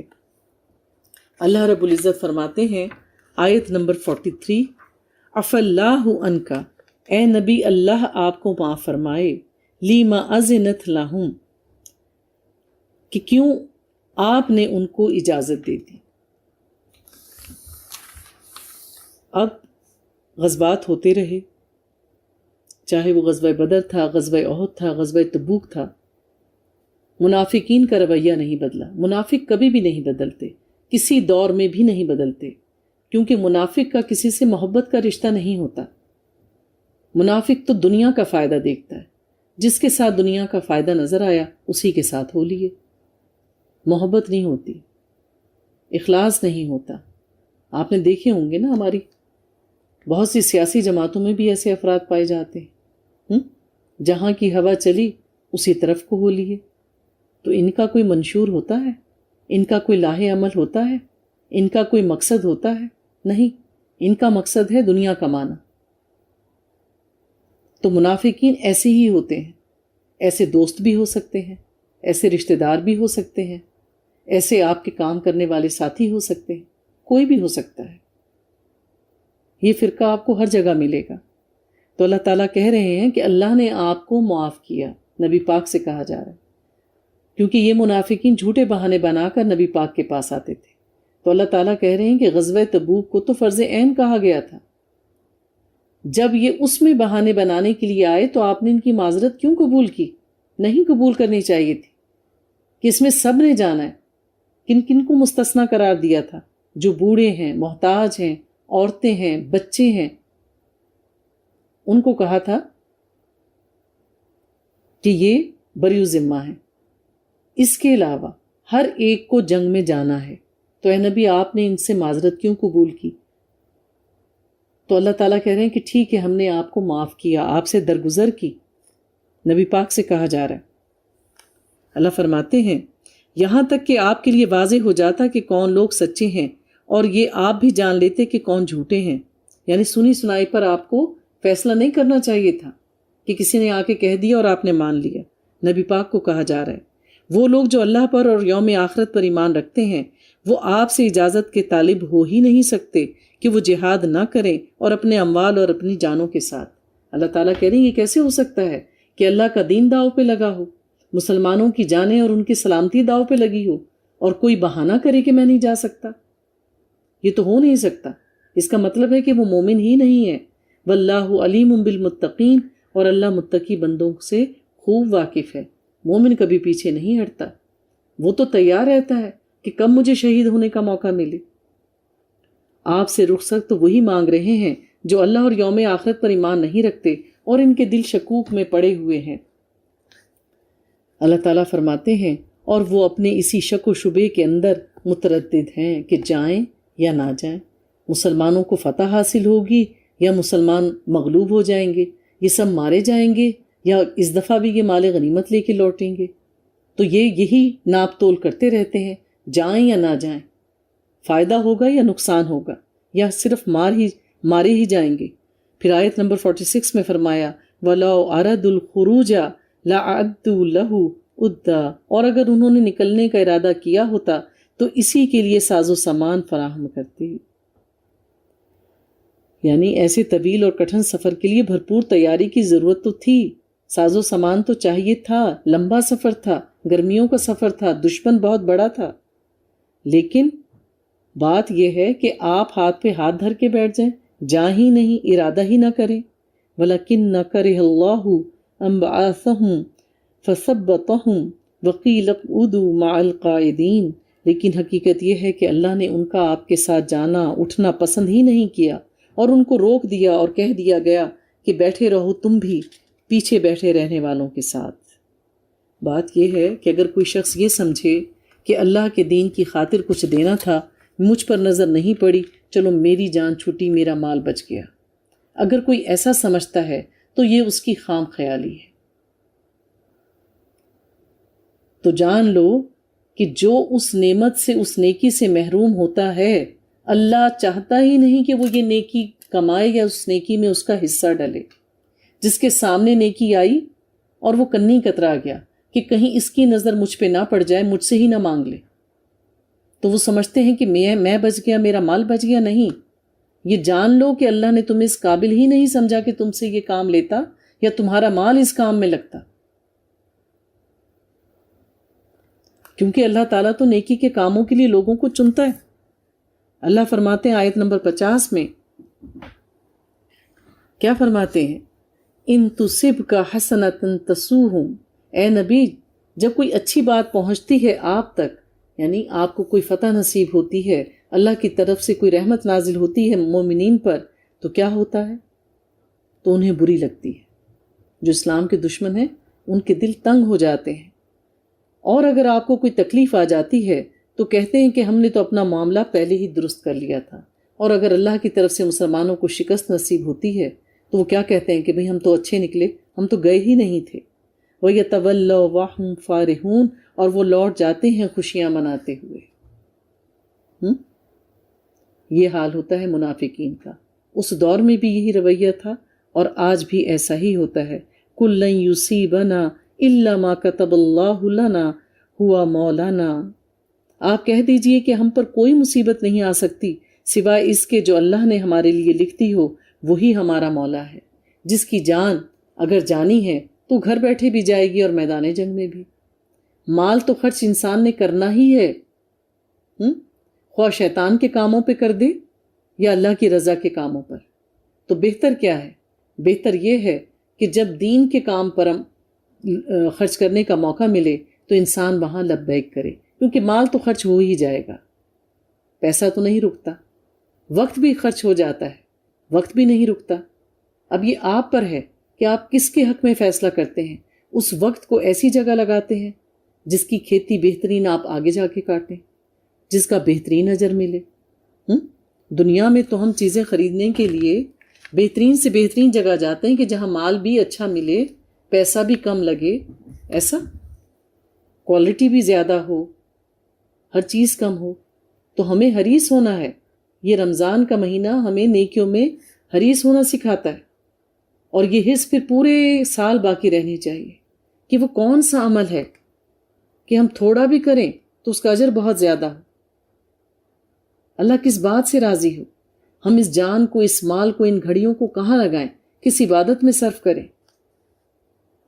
اللہ تعالیٰ فرماتے ہیں وَعَلَى اللَّهِ فَلْيَتَوَكَّلِ الْمُؤْمِنُونَ، اور اللہ ہی پر توکل کرنا چاہیے اہل ایمان کو۔ آیت نمبر 53 میں قُلْ أَنفِقُوا طَوْعًا أَوْ كَرْهًا لَن يُقْبَلَ مِنْكُمْ، کہہ دیجئے کہ چاہے خوشی سے خرچ کرو یا مجبوری سے، تم سے قبول نہیں کیا جائے گا، اس لیے کہ تم نافرمان لوگ ہو۔ تو جو بھی شخص نفاق کے ساتھ خرچ کرے گا، دنیا کو دکھانے کے لیے خرچ کرے گا، دنیا کے مفاد کے لیے خرچ کرے گا، یا لوگوں کو دبانے کے لیے، لوگوں کو مروب کرنے کے لیے خرچ کرے گا، تو اللہ تعالیٰ کیا کہتے ہیں کہ ایسے فاسق لوگوں سے اللہ تعالیٰ قبول نہیں کرتا۔ ہر عمل قبولیت کے درجے کو پہنچے گا اگر وہ اللہ کی رضا کے لیے کیا جائے۔ نماز بھی اگر ریاکاری کے لیے پڑھی کہ لوگ نمازی کہیں تو وہ نماز بھی فائدہ نہیں دے گی۔ زکوٰۃ خیرات اگر اس لیے کیے کہ لوگوں پہ احسان جتایا جائے یا لوگوں میں واہ واہ کی سنوائی دے آپ کی، تو پھر ایسی کوئی بھی نیکی آخرت میں فائدہ نہیں دے گی۔ پہلے توحید کہ ایک اللہ پہ ایمان لانا، اپنا نفع نقصان اللہ کے ساتھ جوڑ کے رکھنا، اور جو بھی دین کا عمل کرنا وہ اللہ کی رضا کی خاطر، خواہ اس سے دنیا کتنی ہی ناراض کیوں نہ ہو، یا دنیا میں آپ کو نقصان کتنا ہی اٹھانا کیوں نہ پڑے۔ آیت نمبر 55 میں اللہ فرماتے ہیں تو اے نبی آپ کو ان کے اموال اور ان کی اولاد سے تعجب نہ ہو، کیونکہ ہوتا یہ ہے نا کہ اس دنیا میں اگر کسی کو اللہ اولاد بھی دے رہا ہے، مال بھی دے رہا ہے، صحت بھی ہے، کاروبار ترقی کر رہا ہے، لوگ ان کو ہاتھوں ہاتھ لیتے ہیں، پروٹوکول دیتے ہیں، ہر جگہ ان کی واہ واہ سنائی دیتی ہے، لوگ کہتے ہیں کہ بھئی اللہ تو ان پر بڑا مہربان ہے۔ سنا ہوگا نا یہ آپ نے، اللہ کے ہاں یہ مہربانی کی شکل نہیں ہے۔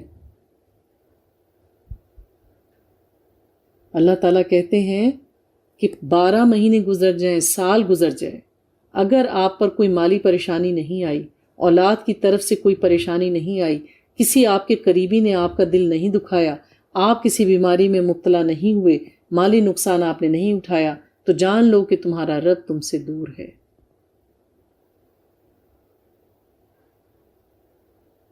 اور اللہ کی طرف سے کوئی تکلیف پہنچی، تم آزمائے گئے، کسی نے دل دکھایا، تو کیا ہے؟ اللہ نے تمہیں یاد کیا۔ تقویٰ تو یہ ہے کہ جب کوئی بیماری گھیر لے، کوئی نقصان اٹھانا پڑ جائے، کوئی اپنا ایسی بات کہہ دے کہ آپ کا دل دکھ جائے، تو کیا ہے؟ یہ بھی اللہ کی طرف سے نیکی کا موقع ہے، صبر کرنا چاہیے۔ اللہ تعالیٰ فرماتے ہیں، نبی پاک سے کہہ رہے ہیں کہ اگر آپ ان کو دیکھتے ہیں کہ مال و دولت بڑھ رہا ہے، ان کے بیٹے ہیں، تو آپ تعجب میں نہ ہوں، آپ حیران نہ ہوں، پریشان نہ ہوں۔ اللہ تو چاہتا ہے کہ انہی چیزوں کے ذریعے سے انہیں اس زندگی میں عذاب دے۔ آپ دیکھیے نا کہ ساری برائیاں پیسے سے ہوتی ہیں، زیادہ پیسے سے، جوا، شراب، برائی کے کام، زنا، بیکار کے سیر سپاٹے، روز روز کی دعوتیں، کس کی وجہ سے ہوتی؟ پیسے کی وجہ سے۔ اور اللہ تعالیٰ کیا کہتے ہیں کہ اللہ انہی کے ذریعے ان کو آزمائے گا اور ان کی جانیں نکلیں گی اس کفر کی حالت میں۔ تو یہ چیزیں جو ہیں یہ آزمائش ہیں، ہر شخص اسی نعمت سے آزمایا جاتا ہے جو اللہ نے اس کو دی ہو۔ اگر ہدایت پر ہے تو وہی نعمت اس کو جنت کمانے کا ذریعہ بن جائے گی۔ اگر مال دیا ہے، اولاد دی ہے، آپ اولاد کی پرورش بہترین طریقے سے کرتے ہیں، مال کو اللہ کے بتائے ہوئے طریقے کے مطابق خرچ کرتے ہیں، تو پھر یہ دونوں ذریعے بن جائیں گے جنت کو کمانے کے۔ آیت نمبر 58 میں، اے نبی ان میں سے وہ بھی ہیں جو آپ پر الزام لگاتے ہیں صدقات کے بارے میں، کیونکہ صدقات اور زکوٰۃ جو تھی وہ نبی پاک صلی اللہ علیہ وآلہ وسلم خود تقسیم فرماتے تھے۔ تو ایک بار نبی پاک صلی اللہ علیہ وآلہ وسلم مال تقسیم کر رہے تھے کہ ایک منافق نے سب کے سامنے آپ کو کہا، یا محمد عیدل، اے محمد انصاف کرو۔ اس کی آواز سن کر نبی پاک صلی اللہ علیہ وآلہ وسلم کے چہرے کا رنگ بگڑ گیا۔ فرمایا، ویلکا، تو برباد ہو جائے، اگر میں عدل نہیں کروں گا تو کون کرے گا؟ اور اگر اس میں سے انہیں خاطر خواہ دے دیا جائے تو یہ راضی رہتے ہیں۔ یعنی اگر مال غنیمت ہے، اس میں منافق کا کیا حصہ اگر وہ اس میں شریک ہی نہیں ہوا؟ تو اللہ تعالیٰ کہتے ہیں اگر اس کو مل جاتا پھر نہ بولتا۔ بعض لوگ ایسے ہیں نا کہ اگر ان کا پیٹ بھرتے رہو تو ٹھیک ہے، جیسے ہی ہاتھ کھینچا وہ آپ پر الزام تراشی شروع کر دیتے ہیں۔ آج کل تو بہت سارے چینلز یہ کام کر رہے ہیں کھلم کھلا۔ آیت نمبر 61 میں اللہ فرماتے ہیں، اور ان میں وہ لوگ بھی ہیں جو نبی پاک صلی اللہ علیہ وآلہ وسلم کو تکلیف پہنچاتے ہیں اور کہتے ہیں یہ تو نرے کان ہیں، یعنی کہ یہ تو ہر ایک کی بات سنتے ہیں اور جوں کہ توں عمل کرنا شروع ہو جاتے ہیں۔ کہیے کہ یہ کان تمہاری بہتری کے لیے ہیں، وہ یقین رکھتے ہیں اللہ پر اور بات مان لیتے ہیں اہل ایمان کی۔ کہ میرے نبی اگر کسی کی بات سن کر کہتے ہیں کہ ٹھیک ہے، تم نے ٹھیک ہی کہا ہوگا، تو یہ بات تو تمہارے حق میں اچھی ہے، تم بچ رہے ہو ابھی تک۔ یہ منافقین پہلے جھوٹے بہانے کرتے تھے اور پھر کہتے تھے کہ دیکھو ہم نے کیسا بے وقوف بنایا، ہم نے کہا اور انہوں نے سن لیا، یہ تو بے وقوف بن جاتے ہیں، یہ تو بڑا کانوں کے کچے ہیں، ہر بات کو سن کر مان لیتے ہیں۔ نبی پاک کی نرم دلی کا یہ صلہ دیا کرتے تھے۔ اللہ رب العزت فرماتے ہیں آیت نمبر 67، المنافقون والمنافقات بعضهم من بعض، منافق مرد اور منافق عورتیں سب ایک دوسرے میں سے ہیں۔ ہاں، پانی ہمیشہ نشیب کی طرف ہی جاتا ہے۔ آپ دیکھیے کہ جو یوں ہی نہیں کہا جاتا کہ دوست دوست کے دین پر ہوتا ہے۔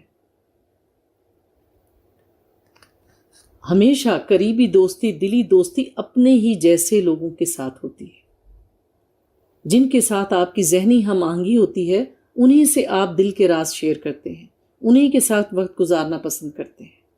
تو منافق مرد اور منافق عورتیں سب ایک دوسرے میں سے، ان کا آپس میں گٹھ جوڑ ہوتا ہے۔ یأمرون بالمنکر وینہون عن المعروف، یہ بدی کا حکم دیتے ہیں اور نیکی سے روکتے ہیں۔ اگر مرد منافق ہے، برا ہے، تو وہ برائی ہی پھیلائے گا۔ عورت اس عادات میں مبتلا ہے تو وہ بھی فتنہ ہی پھیلائے گی۔ پھر کیا کہا؟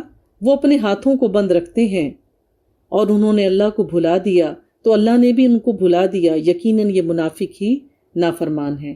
تو یہ منافقین کیا ہے؟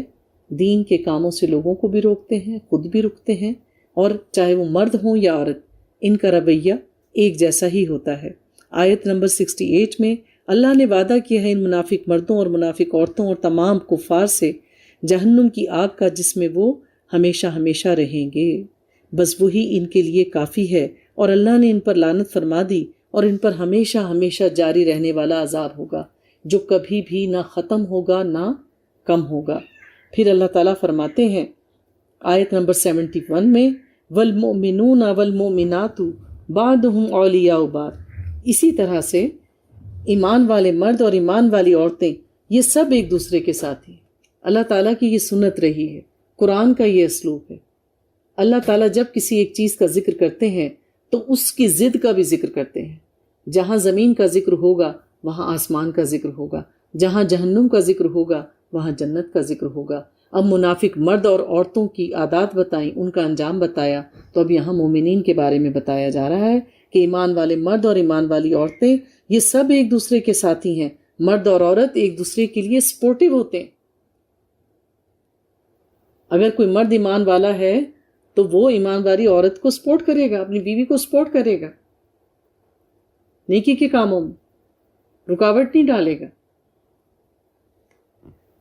وہ نیکی کا حکم دیتے ہیں، بدی سے روکتے ہیں، نماز قائم کرتے ہیں اور زکوٰۃ ادا کرتے ہیں، اور اللہ اور اس کے رسول کی اطاعت کرتے ہیں۔ مومن مرد اور عورت دونوں کا رویہ ایسا ہوتا ہے۔ یہی وہ لوگ ہیں جن پر اللہ کی رحمت فرمائے گا، یقیناً اللہ زبردست حکمت والا ہے۔ اللہ تعالیٰ فرماتے ہیں اللہ نے وعدہ کیا ہے مومن مردوں اور مومن عورتوں سے ان باغات کا جن کے نیچے سے نہریں بہتی ہوں گی، خالدین فیہا، وہ ہمیشہ ہمیشہ رہنے والے ہیں اس میں، ومساکن طیبات فی جنات عدن، اور بہت عمدہ مکانات کا وعدہ ہے ہمیشہ ہمیشہ رہنے والی جنت میں، ورضوان من اللہ اکبر، اور اللہ کی رضا تو سب سے بڑی نعمت ہے، ذالک هو الفوز العظیم، یہی تو ہے بہت بڑی کامیابی، اللہ کی رضامندی کا مل جانا۔ جنتیوں کو جب تمام نعمتیں مل جائیں گی، اللہ تعالیٰ کہیں گے کہ کیا تم سب راضی ہو گئے؟ کہیں گے ہاں اللہ ہم راضی ہو گئے، ہم تجھ سے راضی ہو گئے۔ اللہ تعالیٰ کہیں گے تمہیں کچھ اور چاہیے کہ نہیں؟ اللہ بہت کچھ مل گیا۔ اللہ کہتے ہیں نہیں، ابھی ایک چیز باقی۔ پھر اللہ اپنا دیدار کروائیں گے، اور جب اللہ کا دیدار ان کو نصیب ہوگا وہ کہیں گے اللہ تعالیٰ یہ سب نعمتیں اس کے آگے ہیج۔ تو سب سے بڑا کیا انعام ہے ایک جنتی کے لیے، ایک مومن کے لیے، کہ اس کو اللہ کا دیدار نصیب ہو جائے۔ تو اللہ کے دیدار کے لیے دعا کرنی چاہیے کہ اللہ تعالیٰ تو ہمیں اپنا دیدار نصیب فرمانا، کیونکہ جہنمیوں کو تو اللہ تعالیٰ اپنی آواز بھی نہیں سنوائیں گے، ان کی طرف چہرہ بھی نہیں کریں گے۔ اللہ تعالیٰ آیت نمبر 73 میں فرماتے ہیں یا ایہا النبی جاہد الکفار والمنافقین واغلظ علیہم، اے نبی جہاد کیجئے کفار اور منافقین سے اور ان پر سختی کیجئے۔ تو مومنین کا رویہ کیا ہونا چاہیے کہ وہ رحم دل ہونے چاہیے، درگزر کا کام لینا چاہیے، کس کے ساتھ؟ مومنین کے ساتھ۔ اور جب بات کفار کی ہو، اسلام کے دشمنوں کی، اور جب ان سے نبرد آزما ہوں تو پھر ان کو آڑے ہاتھوں لینا چاہیے، اور ان کا ٹھکانہ جہنم ہے، اور وہ بہت ہی بری جگہ ہے۔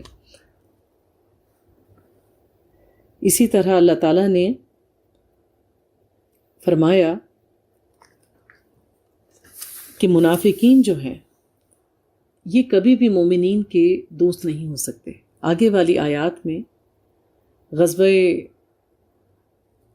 تبوک کا جو ہے، جیسے ہم نے پچھلی آیات میں پڑھا کہ منافقین کے بارے میں آیات کیوں نازل ہوئی تھی، یہ جو ہم سورہ توبہ پڑھ رہے ہیں، کہ اب وہ وقت آ گیا تھا کہ ان کی منافقت کا پردہ جو ہے وہ چاک کر دیا جائے. تو جب نبی پاک صلی اللہ علیہ وآلہ وسلم غزوہ تبوک سے واپسی کے سفر میں تھے تو آپ کا گزر ایک پہاڑی راستے سے ہوا. وہ ایک گھاٹی تھی، یا مطلب گھاٹی کون سی ہوتی، دو پہاڑوں کے درمیان کی جگہ، پتلا سا رستہ ہو جہاں پر. اب جہاں پر سرنگ ٹائپ پتلے سے رستے آ جاتے ہیں تو سرنگ تو وہ ہوتی ہے جو پہاڑوں کے اندر سے گزرے. گھاٹی کیا ہوتی ہے کہ دونوں طرف پہاڑ ہیں اور بیچ میں ایک پتلا سا رستہ جس پہ سے آپ نے جانا ہے. اب پورا قافلہ تو اکٹھا وہاں سے گزر نہیں سکتا، اتنی تنگ جگہ تھی کہ جیسے پوری لائن بنا کے وہاں سے گزرا جائے. آج کل بھی آپ نے دیکھا ہوگا کہ کہیں پہ ہوتا ہے نا کہ کہیں سب آپ نے پہاڑی اگر کبھی ویڈیوز دیکھی ہوں یا کبھی آپ کا جانا ہو تو جو لوگ وہاں پہ جا رہے ہوتے ہیں مہم جوئی کرنے کے لیے یا ویسے اپنے جانوروں کو لے کر یا کوئی خاص مقام تک پہنچنا ہو تو رستہ اتنا پتلا ہوتا ہے کہ وہ پھر ایک ٹریک بن جاتا ہے، سب ایک دوسرے کے پیچھے چلتے ہیں. تو یہ ایسا ہی تنگ رستہ تھا. تو ایسے موقع پہ نبی پاک صلی اللہ علیہ وآلہ وسلم اپنے قافلے سے علیحدہ ہو گئے. وہ اتنا تنگ رستہ تھا کہ صرف ایک اونٹی وہاں سے گزر سکتا تھا. آپ کے ساتھ صرف 2 صحابہ تھے، حضرت حذیفہ بن یمان اور عمار بن یاسر. تو منافقین کو پتا تھا کہ جب یہ واپسی کا سفر کریں گے تو ان جگہوں سے ان کا گزرنا ہوگا. تو منافقین میں سے کچھ لوگ وہاں پہ منہ پہ ڈانٹے باندھ کر گھات لگا کر بیٹھے کہ نعوذ باللہ نبی پاک صلی اللہ علیہ وآلہ وسلم کو وہاں پر شہید کر دیں گے، ان پر حملہ کریں گے. تو جیسے ہی ان صحابہ کرام کی نبی پاک کے ساتھ جو حذیفہ بن یمان اور عمار بن یاسر تھے ان کی نظر پڑی تو انہوں نے ان کو مار بھگایا. اس موقع پر نبی پاک صلی اللہ علیہ وآلہ وسلم نے یہ جو حملہ آور ہوئے تھے لوگ، ان میں سے ہر ایک کے نام بتا دیے، اور اس کے علاوہ بھی نبی پاک صلی اللہ علیہ وآلہ وسلم کو اللہ نے وحی کی اور منافقین کے نام بتائے. تو اس وقت چونکہ یہ 2 صحابہ نبی پاک کے ساتھ تھے تو آپ نے وہ نام ان کو بھی بتا دیے، اور ان کو یہ اعزاز حاصل ہوا ان دونوں صحابہ کو کہ ان کو سر النبی کہا جاتا تھا، صاحب سر النبی، کہ نبی پاک کے رازدان. اور انہی کے پاس حضرت عمر رضی اللہ تعالیٰ عنہ نے اپنی وفات کے وقت اپنے بیٹے کو بھیجا تھا کہ جا کے حذیفہ سے پتہ کر کے آؤ کہ میرا نام کہیں منافقین میں تو نہیں تھا. میں جب یہ روایت پڑھتی ہوں یقین کریں کہ دل بھر آتا ہے کہ حضرت عمر جیسے صحابی، ہمارے خلیفہ، جن کے بارے میں نبی پاک نے کہا کہ میرے بعد اگر کوئی نبی ہوتا تو وہ عمر ہوتے، وہ اتنا ڈر رہے تھے آخرت میں پکڑ سے اپنی موت کے وقت کہ پوچھوایا کہ کہیں میرا نام ان میں تو نہیں تھا جو تمہیں بتائے تھے منافقین کے. ہمیں کتنا ڈرنا چاہیے، ہمیں اپنا اعادہ کرتے رہنا چاہیے. یہ دورہ قرآن ایک ریوائول ہے ہماری روح کا، اور ہمیں موقع دیتا ہے کہ ہم از سر نو اپنے تمام اعمال کا جائزہ لیں، ایمان کی طرف پلٹیں، سچائی کی طرف پلٹیں، دین کی طرف پلٹیں، دین میں اپنا اچھا حصہ ڈالیں، اپنے اچھے آثار پیچھے چھوڑ کے جائیں تاکہ جو لوگ آپ کو دیکھ کر فالو کرنے والے ہوں وہ نیکی پر عمل کریں. کوئی ایسی مثال پیچھے نہ چھوڑ کے جائیں کہ بعد میں کرنے والے بدی پر چلیں اور ان کی وجہ سے آپ پر عذاب ہو. تو ہمیں اپنے اعمال کی طرف خاص توجہ دینی چاہیے. نبی پاک صلی اللہ علیہ وآلہ وسلم کی حدیث ہے، آیت المنافق ثلاثہ وَإِنْ صَامَ وَصَلَّى وَزَعَمَ أَنَّهُ مسلم. کیا کہا کہ اگرچہ وہ روزہ رکھتا ہو، نماز پڑھتا ہو اور اپنے آپ کو مسلمان سمجھتا ہو، یہ تینوں چاروں کام سب کام کرتا ہو بظاہر، اور ہے وہ منافق. جب وہ بولے تو جھوٹ بولے، اذا حدث کذب واذا وعد اخلف. جب وہ بات کرے تو جھوٹ بولے، جب وہ کوئی وعدہ کرے تو اس کی خلاف ورزی کرے، واذا اؤتمن خان، اور جب وہ اسے امین بنایا جائے، اس کے پاس کوئی امانت دی جائے تو وہ اس میں خیانت کرے. خواہ وہ کسی کے راز کی بات ہی دوسرے کو پہنچانا کیوں نہ ہو۔ تو ان نشانیوں پہ غور کیا کریں کہ جن کو آپ دوست مان رہے ہیں وہ آپ کے دوست بھی ہیں۔ آیت نمبر 81 میں فرح المخلفون بمقعدہم خلاف رسول اللہ وکرہوا، بہت خوش ہو گئے پیچھے رہ جانے والے اپنے بیٹھ رہنے پر اللہ کے رسول کے جانے کے بعد، اور انہوں نے ناپسند کیا کہ وہ جہاد کرتے اپنی جانوں اور اپنے مالوں کے ساتھ اللہ کی راہ میں، یعنی وہ منافقین جنہوں نے جھوٹے بہانے بنائے اور پیچھے رہ گئے، بڑے خوش تھے کہ ہماری جان بھی بچی اور ہمارا مال بھی بچ گیا۔ اے نبی ان سے کہہ دیجئے جہنم کی آگ اس سے کہیں زیادہ گرم ہے، کاش ان لوگوں کو فہم ہوتا، کیونکہ غزوہ تبوک کہا جاتا ہے جون جولائی کے مہینے میں مہم پر روانہ ہوئے نبی پاک۔ بہت طویل سفر تھا، بہت سخت گرمی کا موسم تھا، زیادہ سفر بہت کم تھا۔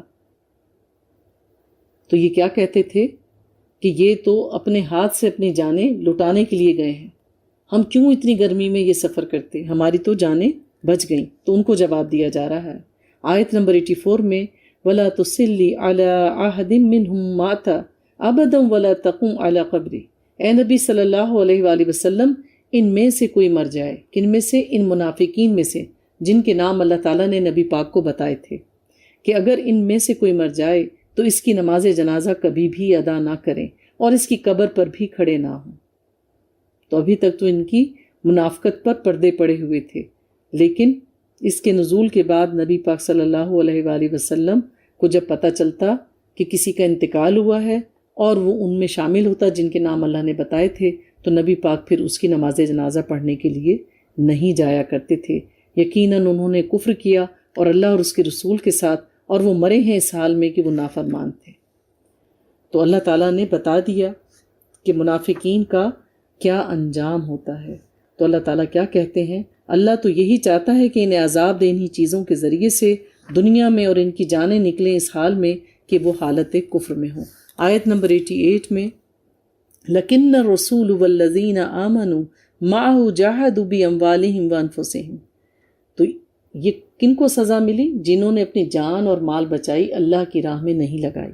اس کے برعکس، لیکن اس کے برعکس رسول اور وہ لوگ جو آپ کے ساتھ ایمان لائے، انہوں نے جہاد کیا اللہ کی راہ میں اپنے مالوں کے ساتھ اور اپنی جانوں کے ساتھ بھی۔ وَأُولَئِكَ لَهُمُ الْخَيْرَاتُ وَأُولَئِكَ هُمُ الْمُفْلِحُونَ، اور یہی وہ لوگ ہیں جن کے لیے بھلائیاں ہیں، اور یہی لوگ ہیں جو فلاح پانے والے ہیں۔ اللہ نے ان کے لیے باغات تیار کر رکھے ہیں جن کے نیچے سے نہریں بہتی ہوں گی۔ ذالک الفوز العظیم، وہ اس میں ہمیشہ ہمیشہ رہیں گے، اور یہی ہے بہت بڑی کامیابی۔ اللہ فرماتے ہیں وہ آئے آپ کے پاس بہانے بنانے والے بدو بھی، اور ان کو رخصت دے دی جائے۔ جب آپ جا رہے تھے تو عرب کے ارد گرد رہنے والے جو گاؤں دیہات تھے، وہاں کے بھی لوگ جو تھے وہ بہانے بناتے ہوئے آپ کے پاس آئے تھے، کوئی نہ کوئی عذر انہوں نے بھی پیش کیا، اور وہ بیٹھے رہے جنہوں نے جھوٹ کہا تھا اللہ سے اور اس کے رسول سے۔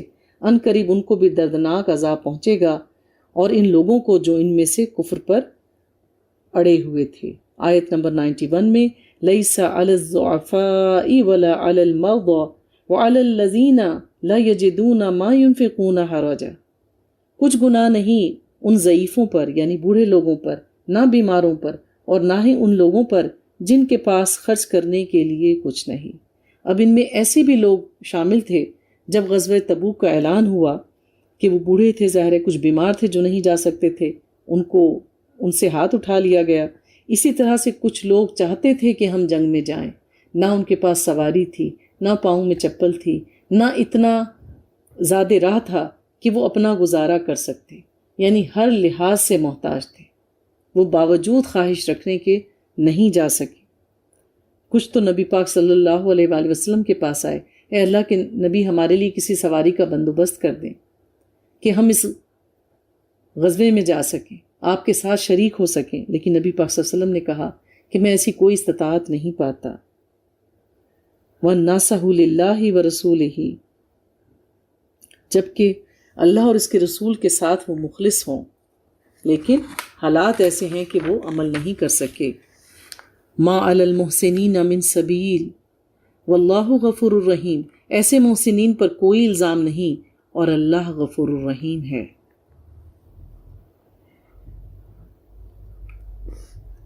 پھر اللہ فرماتے ہیں اور نہ ہی ان پر کوئی الزام ہے جو آئے آپ کے پاس کہ آپ ان کے لیے سواری کا انتظام کر دیں، تو آپ نے فرمایا کہ میرے پاس کوئی بھی چیز نہیں جس پر میں تم لوگوں کو سوار کر سکوں۔ تولوا وأعینہم تفیض من الدمع حزنا الا یجدوا ما ينفقون، تو مجبوراً وہ لوٹ گئے آپ کی یہ بات سن کر، اور ان کی آنکھوں سے آنسو جاری تھے اس رنج سے کہ ان کے پاس کچھ نہیں جسے وہ خرچ کر سکیں۔ وہ دکھی ہو رہے تھے کہ ہم جنگ میں شریک نہیں ہو سکتے کیونکہ ہمارے ہاتھ تنگ ہیں، ہماری حیثیت نہیں کہ ہم یہ تمام اخراجات اٹھا سکیں، اور ان کی آنکھیں بہہ رہی تھیں۔ تو اللہ کیا دلوں کے حال نہیں جانتا؟ انما الاعمال بالنیات، عمل کا دار و مدار نیتوں پر ہے۔ حدیث میں ہے کہ ایسے بہت سارے لوگ ہوں گے جنہوں نے نہ وادیاں پار کی ہوں گی، نہ وہ گھوڑے کی پیٹھوں پہ بیٹھے ہوں گے، نہ انہوں نے دشمن کو مارا ہوگا، نہ انہوں نے مال لگایا ہوگا، لیکن وہ اعلیٰ جنتوں میں داخل ہوں گے۔ کیوں؟ اپنے اخلاص نیت کی وجہ سے، یا انہوں نے وہ کسی بیماری کی وجہ سے، ضعیفی کی وجہ سے، کسی وجہ سے نہیں جا سکے ہوں گے، لیکن انہوں نے ایک سوار کو اپنے مال سے تیار کر کے بھیجا ہوگا۔ اللہ تو سب دیکھ رہا ہے۔ آیت نمبر 93، انما السبیل علی الذین یستأذنونک وہم اغنیاء، الزام تو ان لوگوں پر ہے جو آپ سے رخصت مانگتے ہیں جبکہ وہ مالدار ہیں، اور وہ راضی ہو گئے اس پر کہ ہو جائیں پیچھے رہنے والی عورتوں کی طرح۔ سب کچھ ہے، جان بھی ہے، مال بھی ہے، وقت بھی ہے، پر بہانے بنا کر عورتوں کی طرح گھر میں بیٹھنے پر راضی ہو گئے۔ وَطَبَعَ اللَّهُ عَلَى قُلُوبِهِمْ فَهُمْ لَا يَعْلَمُونَ، اور اللہ نے ان کے دلوں پر مہر کر دی ہے، مہر لگا دی ہے، پس وہ صحیح علم سے بے بہرا ہو چکے ہیں۔ وہ سمجھتے ہیں کہ ہم نے ٹرک کیا، وہ سمجھتے ہیں ہم نے جھوٹ بولا، جان اور مال بچا لی۔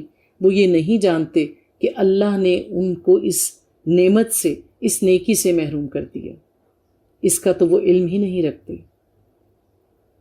یہی وہ شیطان کے وسوسے ہیں جو لوگوں کے دلوں میں ڈالتا ہے کہ اگر تم یہ سارا مال دے دو گے تو تمہارے پاس کیا بچے گا؟